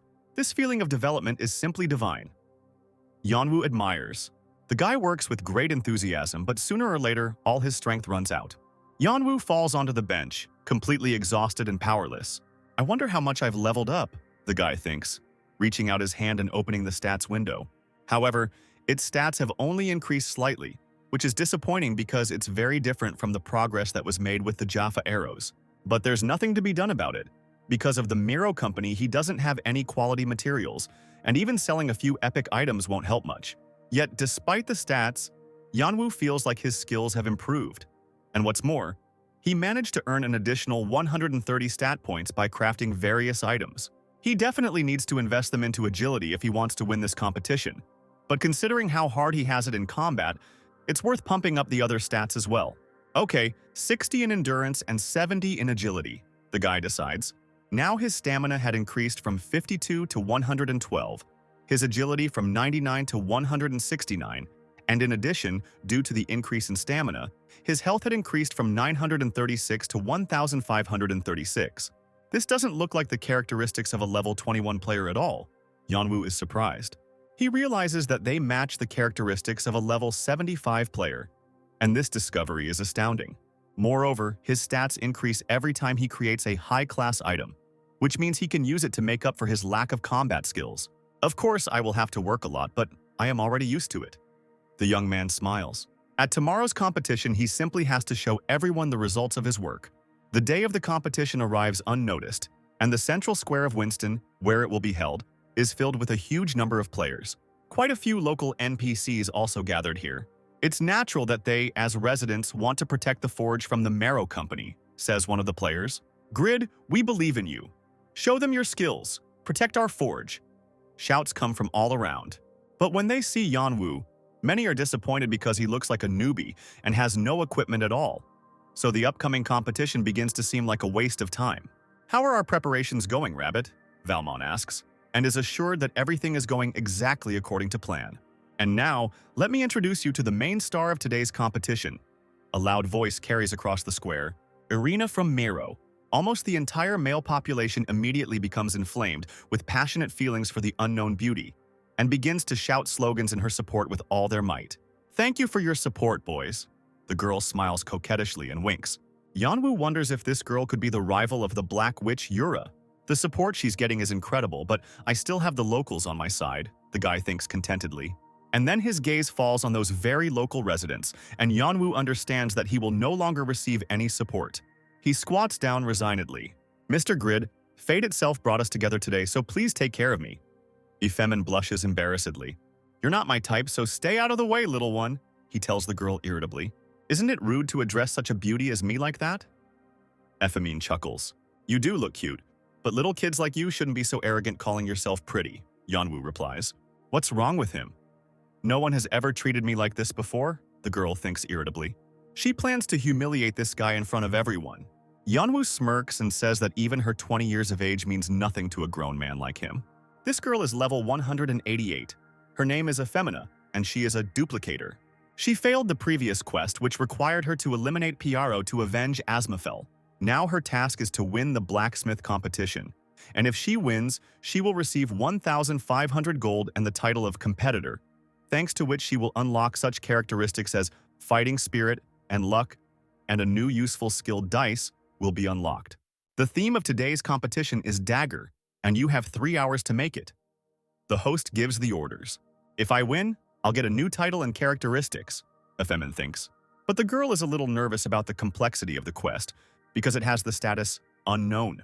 Could this mean that her opponent's skills are unknown to anyone? Well, so be it. It won't change anything because my plan is perfect. The girl decides in the end. Once her opponent starts creating an item, Euphemina will simply copy their skill.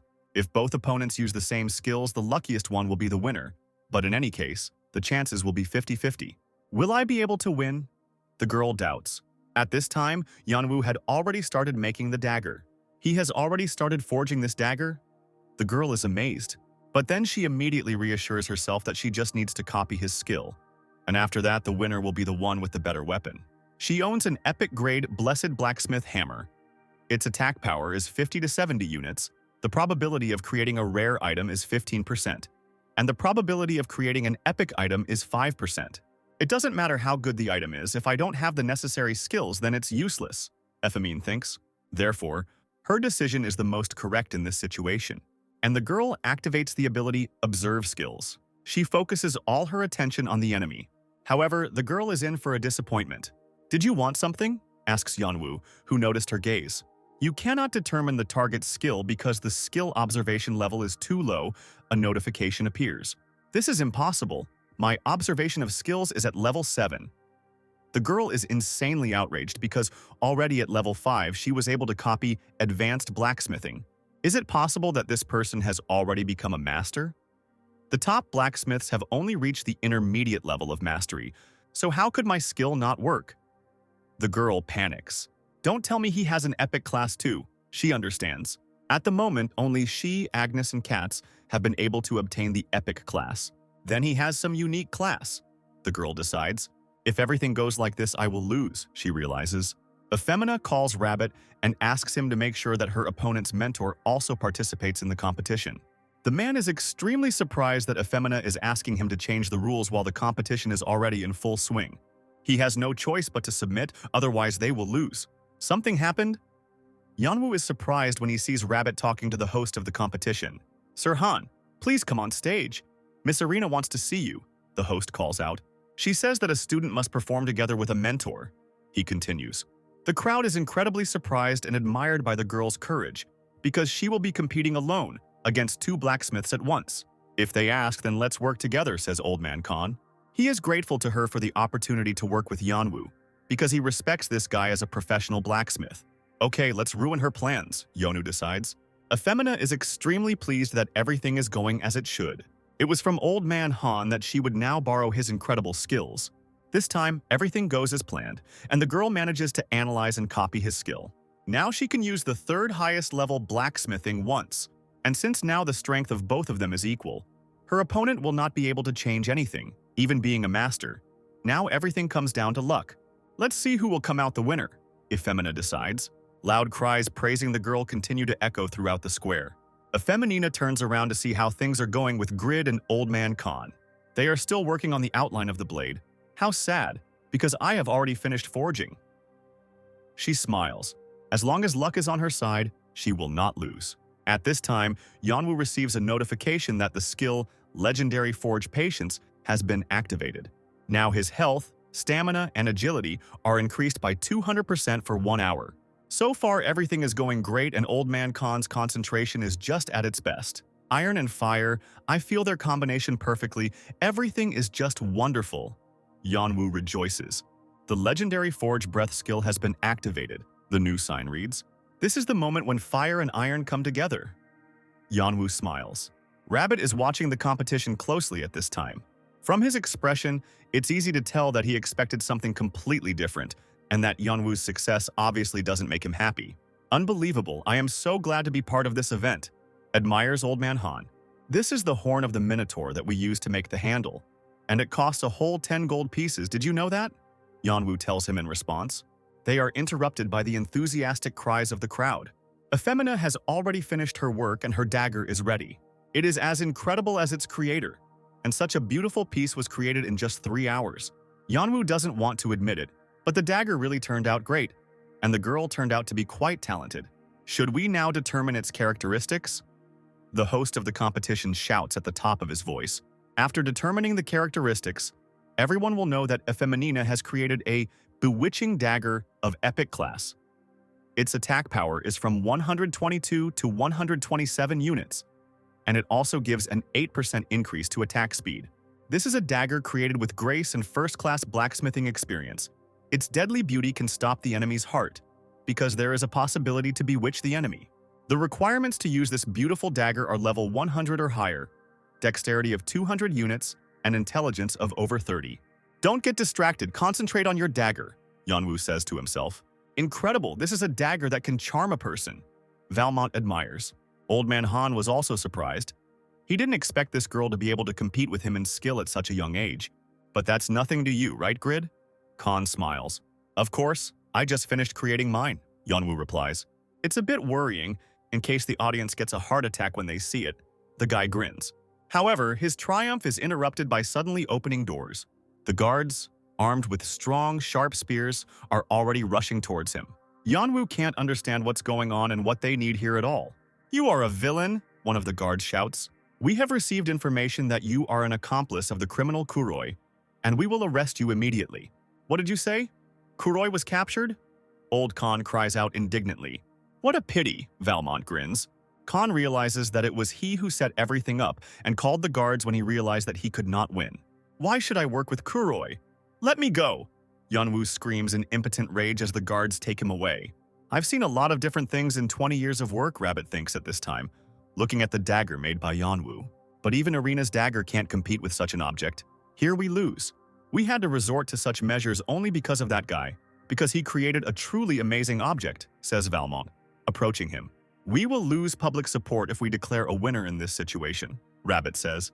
The audience is more than convinced of Arena's victory, or do you really think that I will refuse this forge? Valmont asks indignantly. He orders Rabbit to take the dagger with him, as they cannot allow its properties to be revealed. His name is worth remembering, because with such skills it would not be an exaggeration to consider him the greatest blacksmith on the continent, Rabbit thinks. At this time, Ephemina quietly approaches the dagger made by Yeon and is surprised at how incredible this object is, against which she has no chance. However, the audience is still on her side, which means the task was completed and it's time for her to collect her reward. Rabbit intends to keep his promise. Now her quest is complete. She receives 1,500 gold. The title, Competitor, the characteristics, Fighting Spirit, and Luck, as well as the skill, Dice. The Fighting Spirit characteristic means that the lower her health, the stronger the attack, and the more stable her mental state. And the Luck characteristic increases the likelihood that a happy event will happen to the girl. And that guy, it looked like he hadn't done anything to get arrested for. The girl turns to Rabbit. His personality was quite unpleasant for her, but she still wanted to know who he was. This guy probably didn't even expect to meet an ordinary person in a blacksmithing competition, Rabbit tells the girl. Your skill is terrible, but you move the same way as Han, which means you most likely have copying skills. Someday, Mero will be held accountable for all of its wrongdoing, so I want to leave this company and find another path to success. And Khan's forge can open it for me, all thanks to Grid's skills. Once he has enough connections and resources, his skills alone will be able to compete with medium and large companies. Even the best Baggy merchant currently only has a small company. Is this Grid really that incredible? Ephemina wonders. I have a proposition for you. Can you help me save this guy? Asks Rabbit. Is this a quest? Ephemina is surprised. The new task is called Rabbit's Plan. She will need to help the man save Grid and destroy the Miro Company and Lord Winston. The reward for completing it will be 5,000 gold and maximum closeness with Rabbit and the inhabitants of Winston. As soon as this Grid appeared, I immediately managed to get a title and an S-rank quest. This is not bad, and I simply have to help. Ephemina decides. Now, has everyone gotten their due? At this time, a question sounds in the forge. Since Kuroi has been arrested, the locals decide to take action right now and not leave all the solutions to the problems to Grid and Kuroi alone. Let's protect our future. This time we will gain freedom with our own strength. The villagers, led by Old Man Khan, shout. Suddenly, An arrow flies straight into the back of one of the residents. I knew about this uprising. Valmont grins as he enters the forge. Bastard, you rigged the results of the competition, and now you want to take the entire village for yourself. Aren't you afraid of the people's wrath? Khan shouts at him in rage. Sir Philipson, what do you call this? A lord should not feel fear, am I right? Valmont asks one of the guards. Just leave the forge and surrender. I want to go and rest as soon as possible, he tells the residents. You are demons, Old Khan replies. Arrest the rebel leader Khan, Valmont shouts. At this time, Kuroi is still sitting in the dungeon, having long since lost track of time. Someone please let me out, he whispers quietly with the last of his strength. Kuroi's ECG is too unstable. If this continues, we will not be able to guarantee Alambatar's health. The company office is worried. If they don't get him out of the system, the situation will get out of control. 48 hours have passed in the real world, and now we should focus on helping him complete his quest, says Park Yoon-hyuk, manager of the Mongolian branch. It's too dangerous because his potential savior grid has been arrested. Or do you want to entrust the fate of our company to a player like him? The rest of the staff is indignant. The chances of his survival at the moment are only 9%. However, due to the arrest, he became much closer to Huroi, so there is still hope. Park Yoon-hyuk answers them. Even in such a hopeless situation, he still feels that something is bound to happen. This guy may be a low-level player, but his tenacity is commendable. There are only 2 hours left. Grid will definitely do something. Let's give him a chance. At this time in the dungeon of Winston Castle, tell us who Kuroi has messed with. Screams are heard from the dungeon. Bastard. If you don't answer, we'll kill you. One of the guards shouts at Yona at the top of his lungs. I don't know. Kill me or are you too weak? Yeonwoo yells back at him. It doesn't matter how exactly, but he simply has to die. If he becomes a prisoner and loses the competition, then Khan will not be able to bear the pain of losing his beloved forge. But if this guy kills Khan, then he will be able to be reborn and return to the old man. Now kill me, Yeonwoo thinks. The second guard calms his comrade down, preventing him from killing Yona, because he knows that people like this guy have immortal bodies and killing them is pointless. Just put him in jail and he'll tell us everything later, the man says. Yeonwoo understands that this is very bad, because if he is put in prison, Han will definitely be in danger. And besides, being locked up, he will not even be able to play. I'll tell you everything. Just take off this gag, Yeonwoo decides. But he can't voice his decision because of the gag in his mouth. Don't let him out until he starts cooperating with us, says the guard. And Yeon is taken to prison. The guy tries to say that he agrees to cooperate, but the guards don't understand him. Suddenly, a notification pops up that a new quest, Apostle of Justice, has been created, which requires saving Kuroi in 7 hours, and the reward is a title. Yeonwoo remembers that he had already seen such rewards in the very quest that Kuroi showed him recently. The guy doesn't understand how it's even possible to complete this quest if he's in a dungeon, and the penalty for not completing it is simply terrible, because he'll lose 2 levels, get the title Coward, and his intimacy with all NPCs will be significantly reduced, as will the likelihood of receiving new quests. I will never take this quest, the guy decides, but it turns out that it is impossible to refuse this task. 3 hours pass while he thinks, but no one comes to his aid. I haven't won a cent in my 26 years of life. I should have understood what was behind the legendary class. Yeonwoo is upset. He is sure that the goddess of fortune has turned away from him forever. It was all the more unexpected for him to hear someone's voice quietly calling him. A feminina creeps along the dungeons looking for where exactly Grid was hidden. What is Irina doing here? Although what difference does it make? She is my last hope now, Yeonwoo thinks in despair. Where is this shameless guy? He hears the girl trying unsuccessfully to find him. There are only 2 hours left to complete the quest, and the guy needs to somehow attract her attention and help her find himself. So out of desperation, he begins to bang his head against the iron bars of the grate. The sound attracts Efemina's attention. After a short time, she finally finds his prison. You scared me, but the main thing is that you're here. She rejoices. Wait a little. I'll get you out of here, the girl says to Yeonwoo. And unexpectedly for him, she pulls out the very dagger that he made at the competition and gives the weapon to the guy, saying that he managed to do something amazing. Now I see that she is a very smart and kind girl. Yeonwoo is happy. However, I have a condition, Efemine interrupts his joy. She asks Yona to make her a ball that can store as many spells as possible. Yeonwoo doesn't understand why she's asking him specifically, since he's never made such magical items before. What difference does it make? Let it be as she wants. In the end, it is he who decides. And also, don't call me a child. I have a name and it's a feminina, So call me that, the girl continues. So Irina was a pseudonym? Yanwu is surprised. Finally, the girl voices all her conditions, releases him, and gives him the dagger. But why do you need to save me? And how did the blacksmith even get in here? Yanwu asks, surprised. I'm not a blacksmith, the girl answers him. I am the owner of the hidden class duplicate, and I simply copied Han's skills during the competition. She smiles. A hidden class? But there are only 3 people who have it. Yanwu is amazed. Why would you reveal your identity to me if you used a pseudonym before?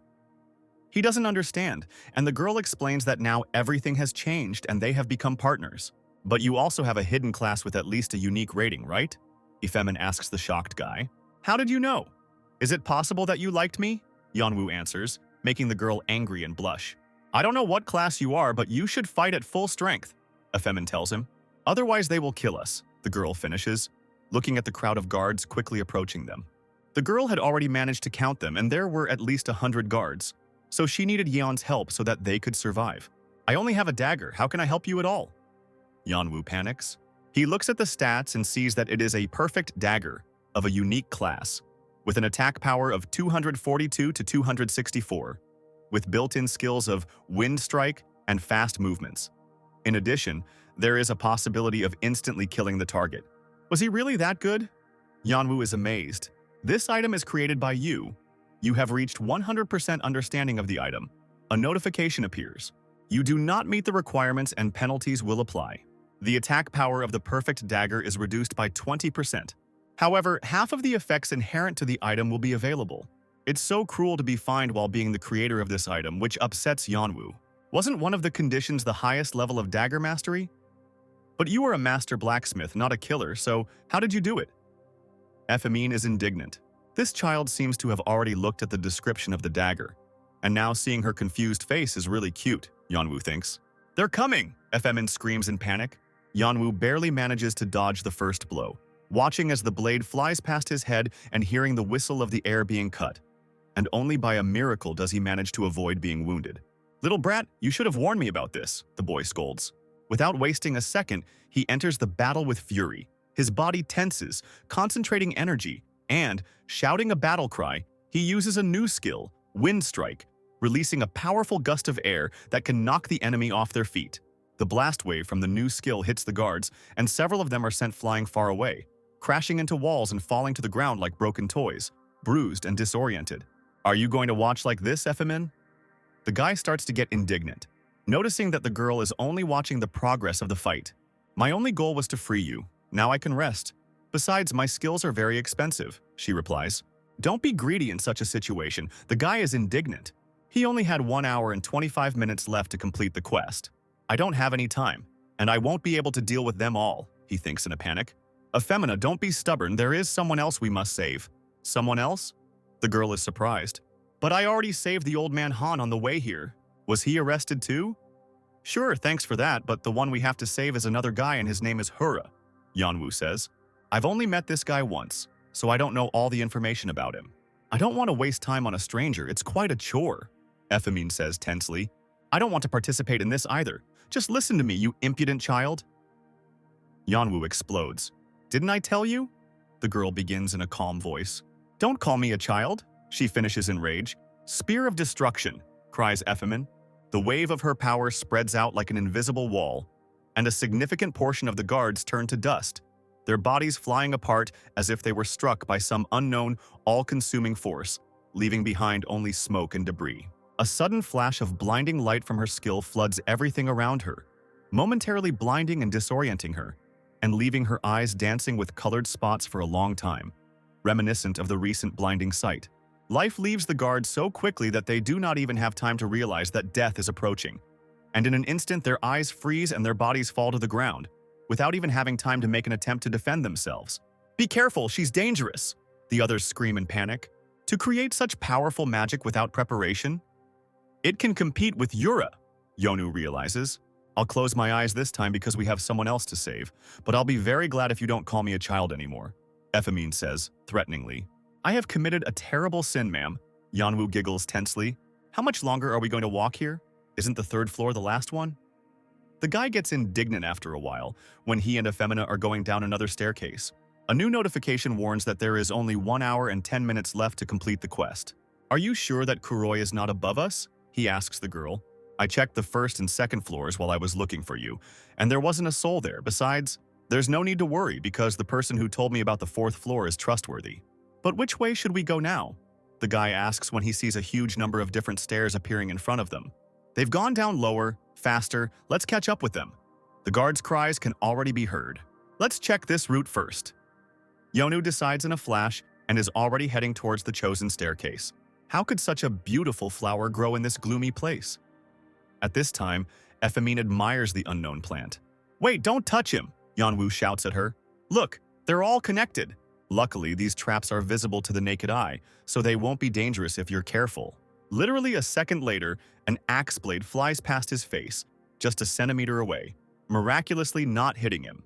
The girl behind him, who accidentally activated the trap, laughs maliciously. "Be careful! How can you be so absent-minded?" Yonwoo doesn't understand.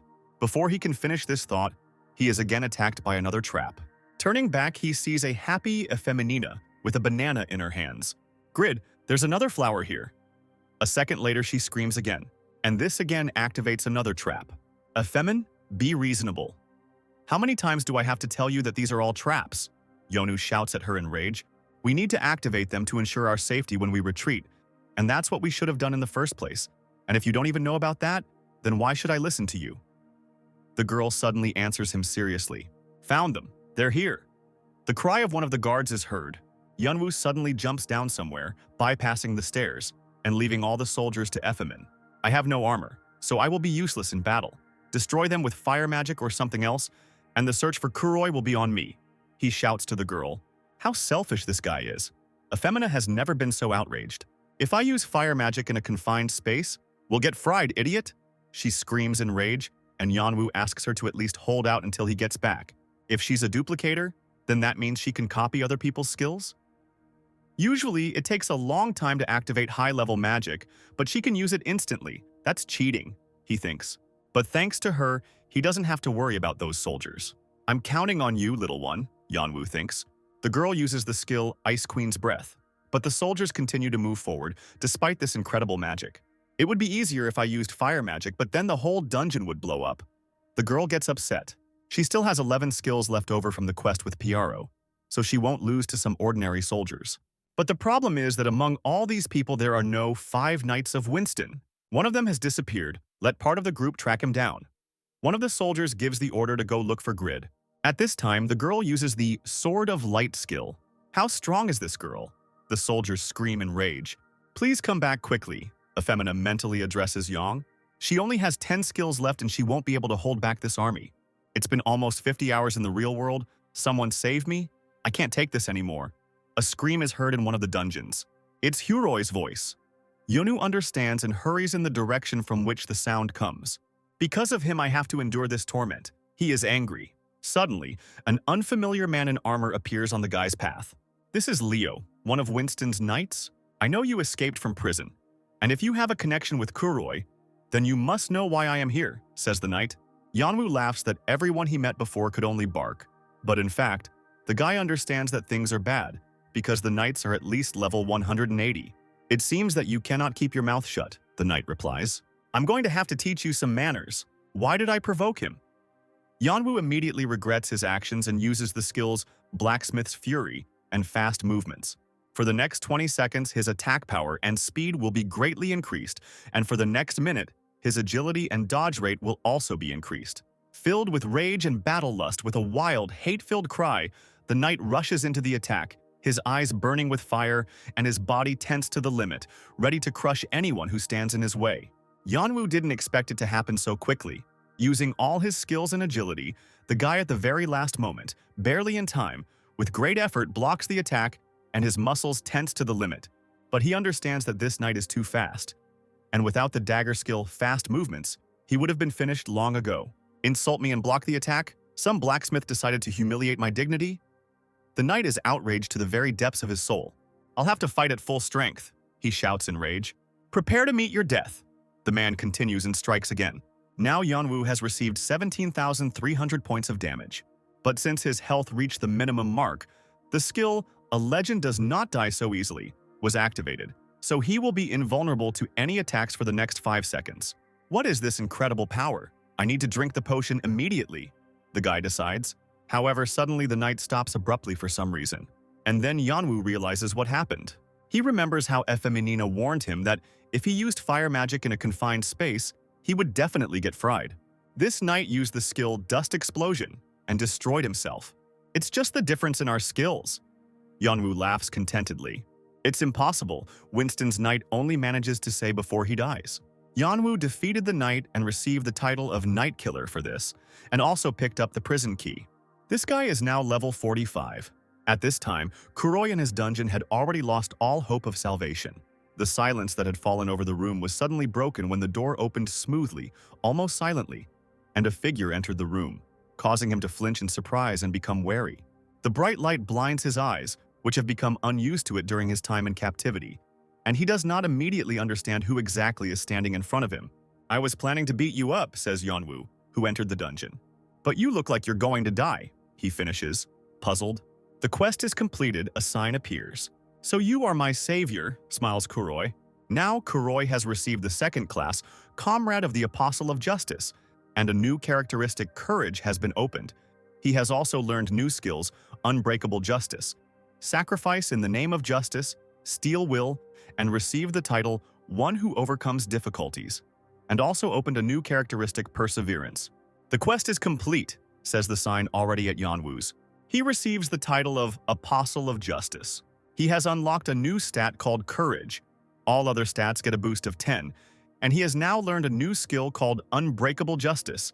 And his reputation in Winston has reached its maximum value, as has his intimacy with its inhabitants. "Mr. Grid," says Kuroi, dropping to one knee, "my name is Dam Alanbatar.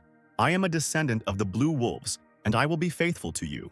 Having accepted the title of Companion of the Apostle of Justice, I will follow you and someday repay you." What's wrong with him? Has he gone crazy? Yanwu thinks in surprise. A duplicator is someone who is able to copy skills and gain the benefits of each class, and may seem like the best class out there. With the right combination of skills, a duplicator can single-handedly take down a boss or become a one-man army. However, he can only copy 3 skills per day and only use them once, and he only has 9 basic skills that cannot be used in combat. And the duplicator also has horribly low physical abilities. Based on this information, a duplicator with a large number of skills can be considered the strongest in the game. But when all abilities are exhausted, Efeminina will become absolutely helpless.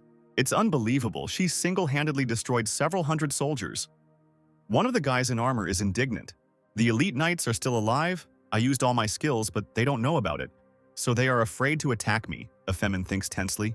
There was a massive explosion earlier, and since Grid hasn't returned yet, it can be assumed that he's dead. Although, even if he managed to save Kuroi, why am I so sure that he will return here? The girl ponders. What should we do if that guy Grid escapes? One of the knights asks another, to which he receives the answer that the Lord's Guard will be waiting for that guy when he leaves, and that they themselves should worry about that girl now, not Grid. "It's a shame to say it, but let's join forces," says the knight. "I won't be able to hold them back, I'm finished." Efemin understands. The remaining 3 skills have a fire attribute, and if I use them, I'll just kill myself. "Seize her!" The knights shout and rush to attack. I shouldn't have trusted him. Why did I even get involved in all this? The girl thinks in despair. She realizes that she can't cope at all. Feeling trapped, she realizes that she is being attacked from 2 sides at once, with no way to retreat, and her heart sinks as she realizes how vulnerable she is in this situation. The girl understands that she needs to use at least some basic skill, and she tries to use her own powers, but all to no avail. The knights realize that she has weakened and can no longer resist. "It turns out I worried for nothing," one of them laughs. "This is retribution for all the dead soldiers," he shouts. "Nothing personal, okay?" The knight continues, already raising his sword over Efemina's head. "We're not done yet, and I have a chance." The girl continues to resist. If she is unlucky, she will die. The girl decides to use the dice skill, but does not have time to do so. "Self-proclaimed proud knights attack a girl. How terrible," says Yanwu, who suddenly appeared. "Grid, and I already thought you left me." Efeminina rejoices. "You should have come a little earlier," she says, with a slight reproach in her voice. "If he is here, then has Leo, the rising star of the north, been defeated?" The knights are amazed. "I have no idea what stars you're talking about, but I met this guy named Leo, and you know, it was too easy to beat him." Yanwu grins. Did you think I couldn't do anything to you? Monsters and NPCs tend to avoid opponents that are 30 or more levels higher than them. But if they're that scared, how high of a level is this guy? Efemin wonders. He's just a pathetic blacksmith. One of the knights is perplexed. After defeating Leo, he became much more confident in himself, and we had better be extremely careful with him, says another knight. If you don't want to end up like that knight, then you better get out of here, okay? Yonu asks. At first I thought he was rather pathetic, but now I see that even knights are afraid of him, thinks Kuroi. He must have an unrealistically high level. Mr. Grid is simply incredible. How cool they were so scared. Yanwu mentally rejoices. You will be destroyed. Not by me, of course, but by Efemin. Yan continues to rejoice in his thoughts. Don't come any closer, bastard. Stay where you are if you want to live. The frightened knights shout at him. This is bad. We have already reached the stairs. One of them understands. Wait, don't be afraid. His strength can't be that great, scolds the other knight. Are you sure? Euphemina, show them what you're worth and destroy them with your magic, Yanwu says proudly. You know, maybe you can deal with them yourself? The girl says, smiling awkwardly. I can't defeat them, Yanwu says, dumbfounded. And while his mind refused to accept reality, the knights, without slowing down, like an angry storm, were already rushing straight towards them, sweeping away everything in their path and leaving not a second for reflection. How dare you ignore us? I will bring you to justice, pathetic criminal, one of the knights shouts. Yanwu realizes that these guys are incredibly fast and strong. Why did he provoke them in the first place? The next moment, Hura suddenly appears right in front of him, shielding Yona with his body. Kuroi! The boy screams in fear, seeing how the knight's sword hits him right in the stomach. However, nothing terrible happens. The sword simply falls out of the knight's hands and with a loud clang of metal falls onto the stone floor. With a sharp cry of pain, the man grabs his dislocated wrist, his fingers convulsively squeezing the sore spot, and his face reflects a grimace of unbearable suffering, and beads of sweat are visible running down his temples. Are you okay? Yonu asks Huroi worriedly. The guy replies that he is fine and there are no problems, because the whole point is that he used his new invaluable skill, Iron Will, which provides complete resistance to all attacks for 10 seconds. How did he manage to block this attack with his body? Efemin screams in confusion. Mr. Grid, you both need to run, Kuroi cries out nervously. I'll hold them off, he says, thinking about how he wants to repay these two for saving his life. Let's go, Efeminina, while he helps us, Yanwu shouts. Kuroi, hold them off for as long as possible. I hope we meet again in the future. Bastards, we won't let you escape. The guards are indignant. You'll have to go through me first. Kuroi shouts furiously and activates the Evil Tongue skill. Now the stats of his opponents are significantly reduced thanks to this skill. And now my new skill, Kuroi thinks. Feel it! Unbreakable Justice! The guy shouts furiously, attacking his opponents. This skill deals damage equal to 300% of his physical attack power. In the tense silence that foretells an approaching storm, the knights freeze in anticipation of a powerful attack. Their motionless figures like stone statues, contrasting with the internal tension that is about to burst out. And then Kuroi's fist hits one of them right in the chest. However, nothing happens. As expected, a useless skill for a speaker like me. Kuroi laughs nervously. So you were bluffing? Tie him up and take him into custody. The knights scream in rage. Since the quest is over, I can safely exit the game. And it looks like Lord Winston is finished, Kuroi thinks, allowing himself to be roped. He did everything he could and now he can finally rest. Mr. Grid, good luck, the guy thinks before passing out. Meanwhile, Yonu and Euphemia are already approaching the exit from the dungeons. After some time, they finally find themselves free. We finally got out of here, the guy shouts joyfully at the top of his lungs, to which Efeminina asks him to shut up, because they are still in enemy territory and shouting so loudly is just stupid. Now they need to somehow get out of the castle, because if the knights remaining below contact the Lord's guards, they will not be able to do anything and will end up locked up again. The air is so soft and warm and everything around is so green. Meanwhile, Yanwu admires in a fit of wild joy. I told you to shut up. Listen to me, or you'll die, got it? Euphemina yells at him in rage. Even in such situations, he behaves like a child, and the way he treats me is terribly annoying. And yet his class is much better than mine. The girl thinks upset. And those guys, are they enemies? Yanwu asks, pointing at the approaching soldiers. This is the Lord's Guard. Efemin understands. I can't believe all my knights were destroyed. Lord Winston Baron Lowe screams in rage. It's all because you wouldn't shut your mouth. Euphemina gets angry. If I let them go, the locals will definitely report me to Count Steam. We can't let that happen, Baron Lo thinks. Stop these rebels. He gives the command to his soldiers. Femin, stop them. You can do it, right? Yonu asks hopefully. Is he seriously going to continue pretending to be weak? The girl gets angry. Since we are no longer in a confined space, she can use her remaining skills. Therefore, without a second's hesitation, the girl uses the skill Demon King's Firetail. The Baron's soldiers do not understand what is happening and where such a girl got such enormous strength from. The blow falls on them with such a crushing force that they do not have time to protect themselves, and their bodies, like rag dolls, fly in different directions, and only dust and fragments of their armor remain in the air. So powerful! The Baron is amazed and thrown aside by the blast wave. My entire guard was destroyed in one blow? He looks around the battlefield in disbelief. I feel uncomfortable, having used all the skills I have accumulated, and all because of one guy who likes to bother people. Femin is indignant. But thanks to you, I was able to vent my anger, so thank you, Baron Lo. Now show us the way out of your castle. This woman is so scary, you shouldn't provoke her. But still, who made her so angry? Yanwu is perplexed. They will be free very soon. We finally got out. Yanwu rejoices after just a few minutes. Great job, Rabbit greets them. Rabbit from Marrow? Yanwu is surprised. How glad I am to see you. Thank you for coming to save me. The Baron rejoices. Right, I forgot that he works for Marrow Company. Is this the end? Yanwu gets tense. Are these the ones you called for help?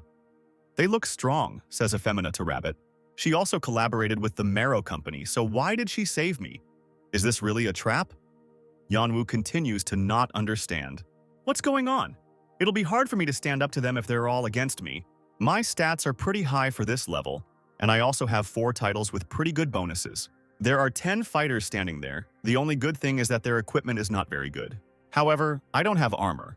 I have to spend my stat points to increase attack and defense. With these thoughts, the guy puts 150 attribute points into strength and 90 attribute points into endurance. Even if I can't win, there are no other options, the guy decides. Although Grid was nervous after increasing his stats, he didn't know that he had become incredibly strong. The total number of attribute points for a level 45 player is 500, but Grid already has 1,300. Moreover, once he equipped the perfect dagger, he immediately became stronger than a level 100 fighter class player. But the experience of fighting incredibly strong opponents made him very insecure. That's why the guy himself doesn't understand how strong he's already become. Now his only thought is that he must win, even if it leads to his death. Rabbit, what are you doing? Shouts the Baron. What are you talking about with this worthless cur? Hurry up and let me go, he commands. I am no longer a member of the Miro Company, and I am now here to take revenge on Valmont and you. So follow my instructions, Rabbit replies. Why do you, a worthless merchant, behave like an apostle of justice? Baron Lo shouts in rage.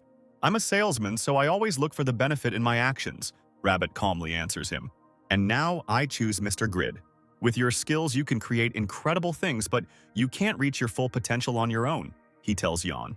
I ask you to join me, and together we can create a company that will be many times larger than all existing ones, and I am ready to put all my experience and skills on you. So, that's why he saved me? Yanwu thinks and decides to ask why Rabbit decided to rebel against the Lord and the Marrow Company. Because our cooperation will begin in the Khan's Forge, the symbol of Winston, and we need to destroy tyranny to win the trust of the inhabitants, the man answers. Let's hurry up, we need to hurry and finish all this, Effemin urges them. Don't worry, I'll do everything myself and let you know the details after I deal with the company. I promise I will make you the richest man in the world. Wait, did you forget about my order for a ball with a unique rating? Effemin interrupts their dialogue. No, I remember. But you will need to find the materials and production method for it, Yanwu answers. And the girl, with bewilderment in her voice, decides to clarify why he suddenly became so obedient.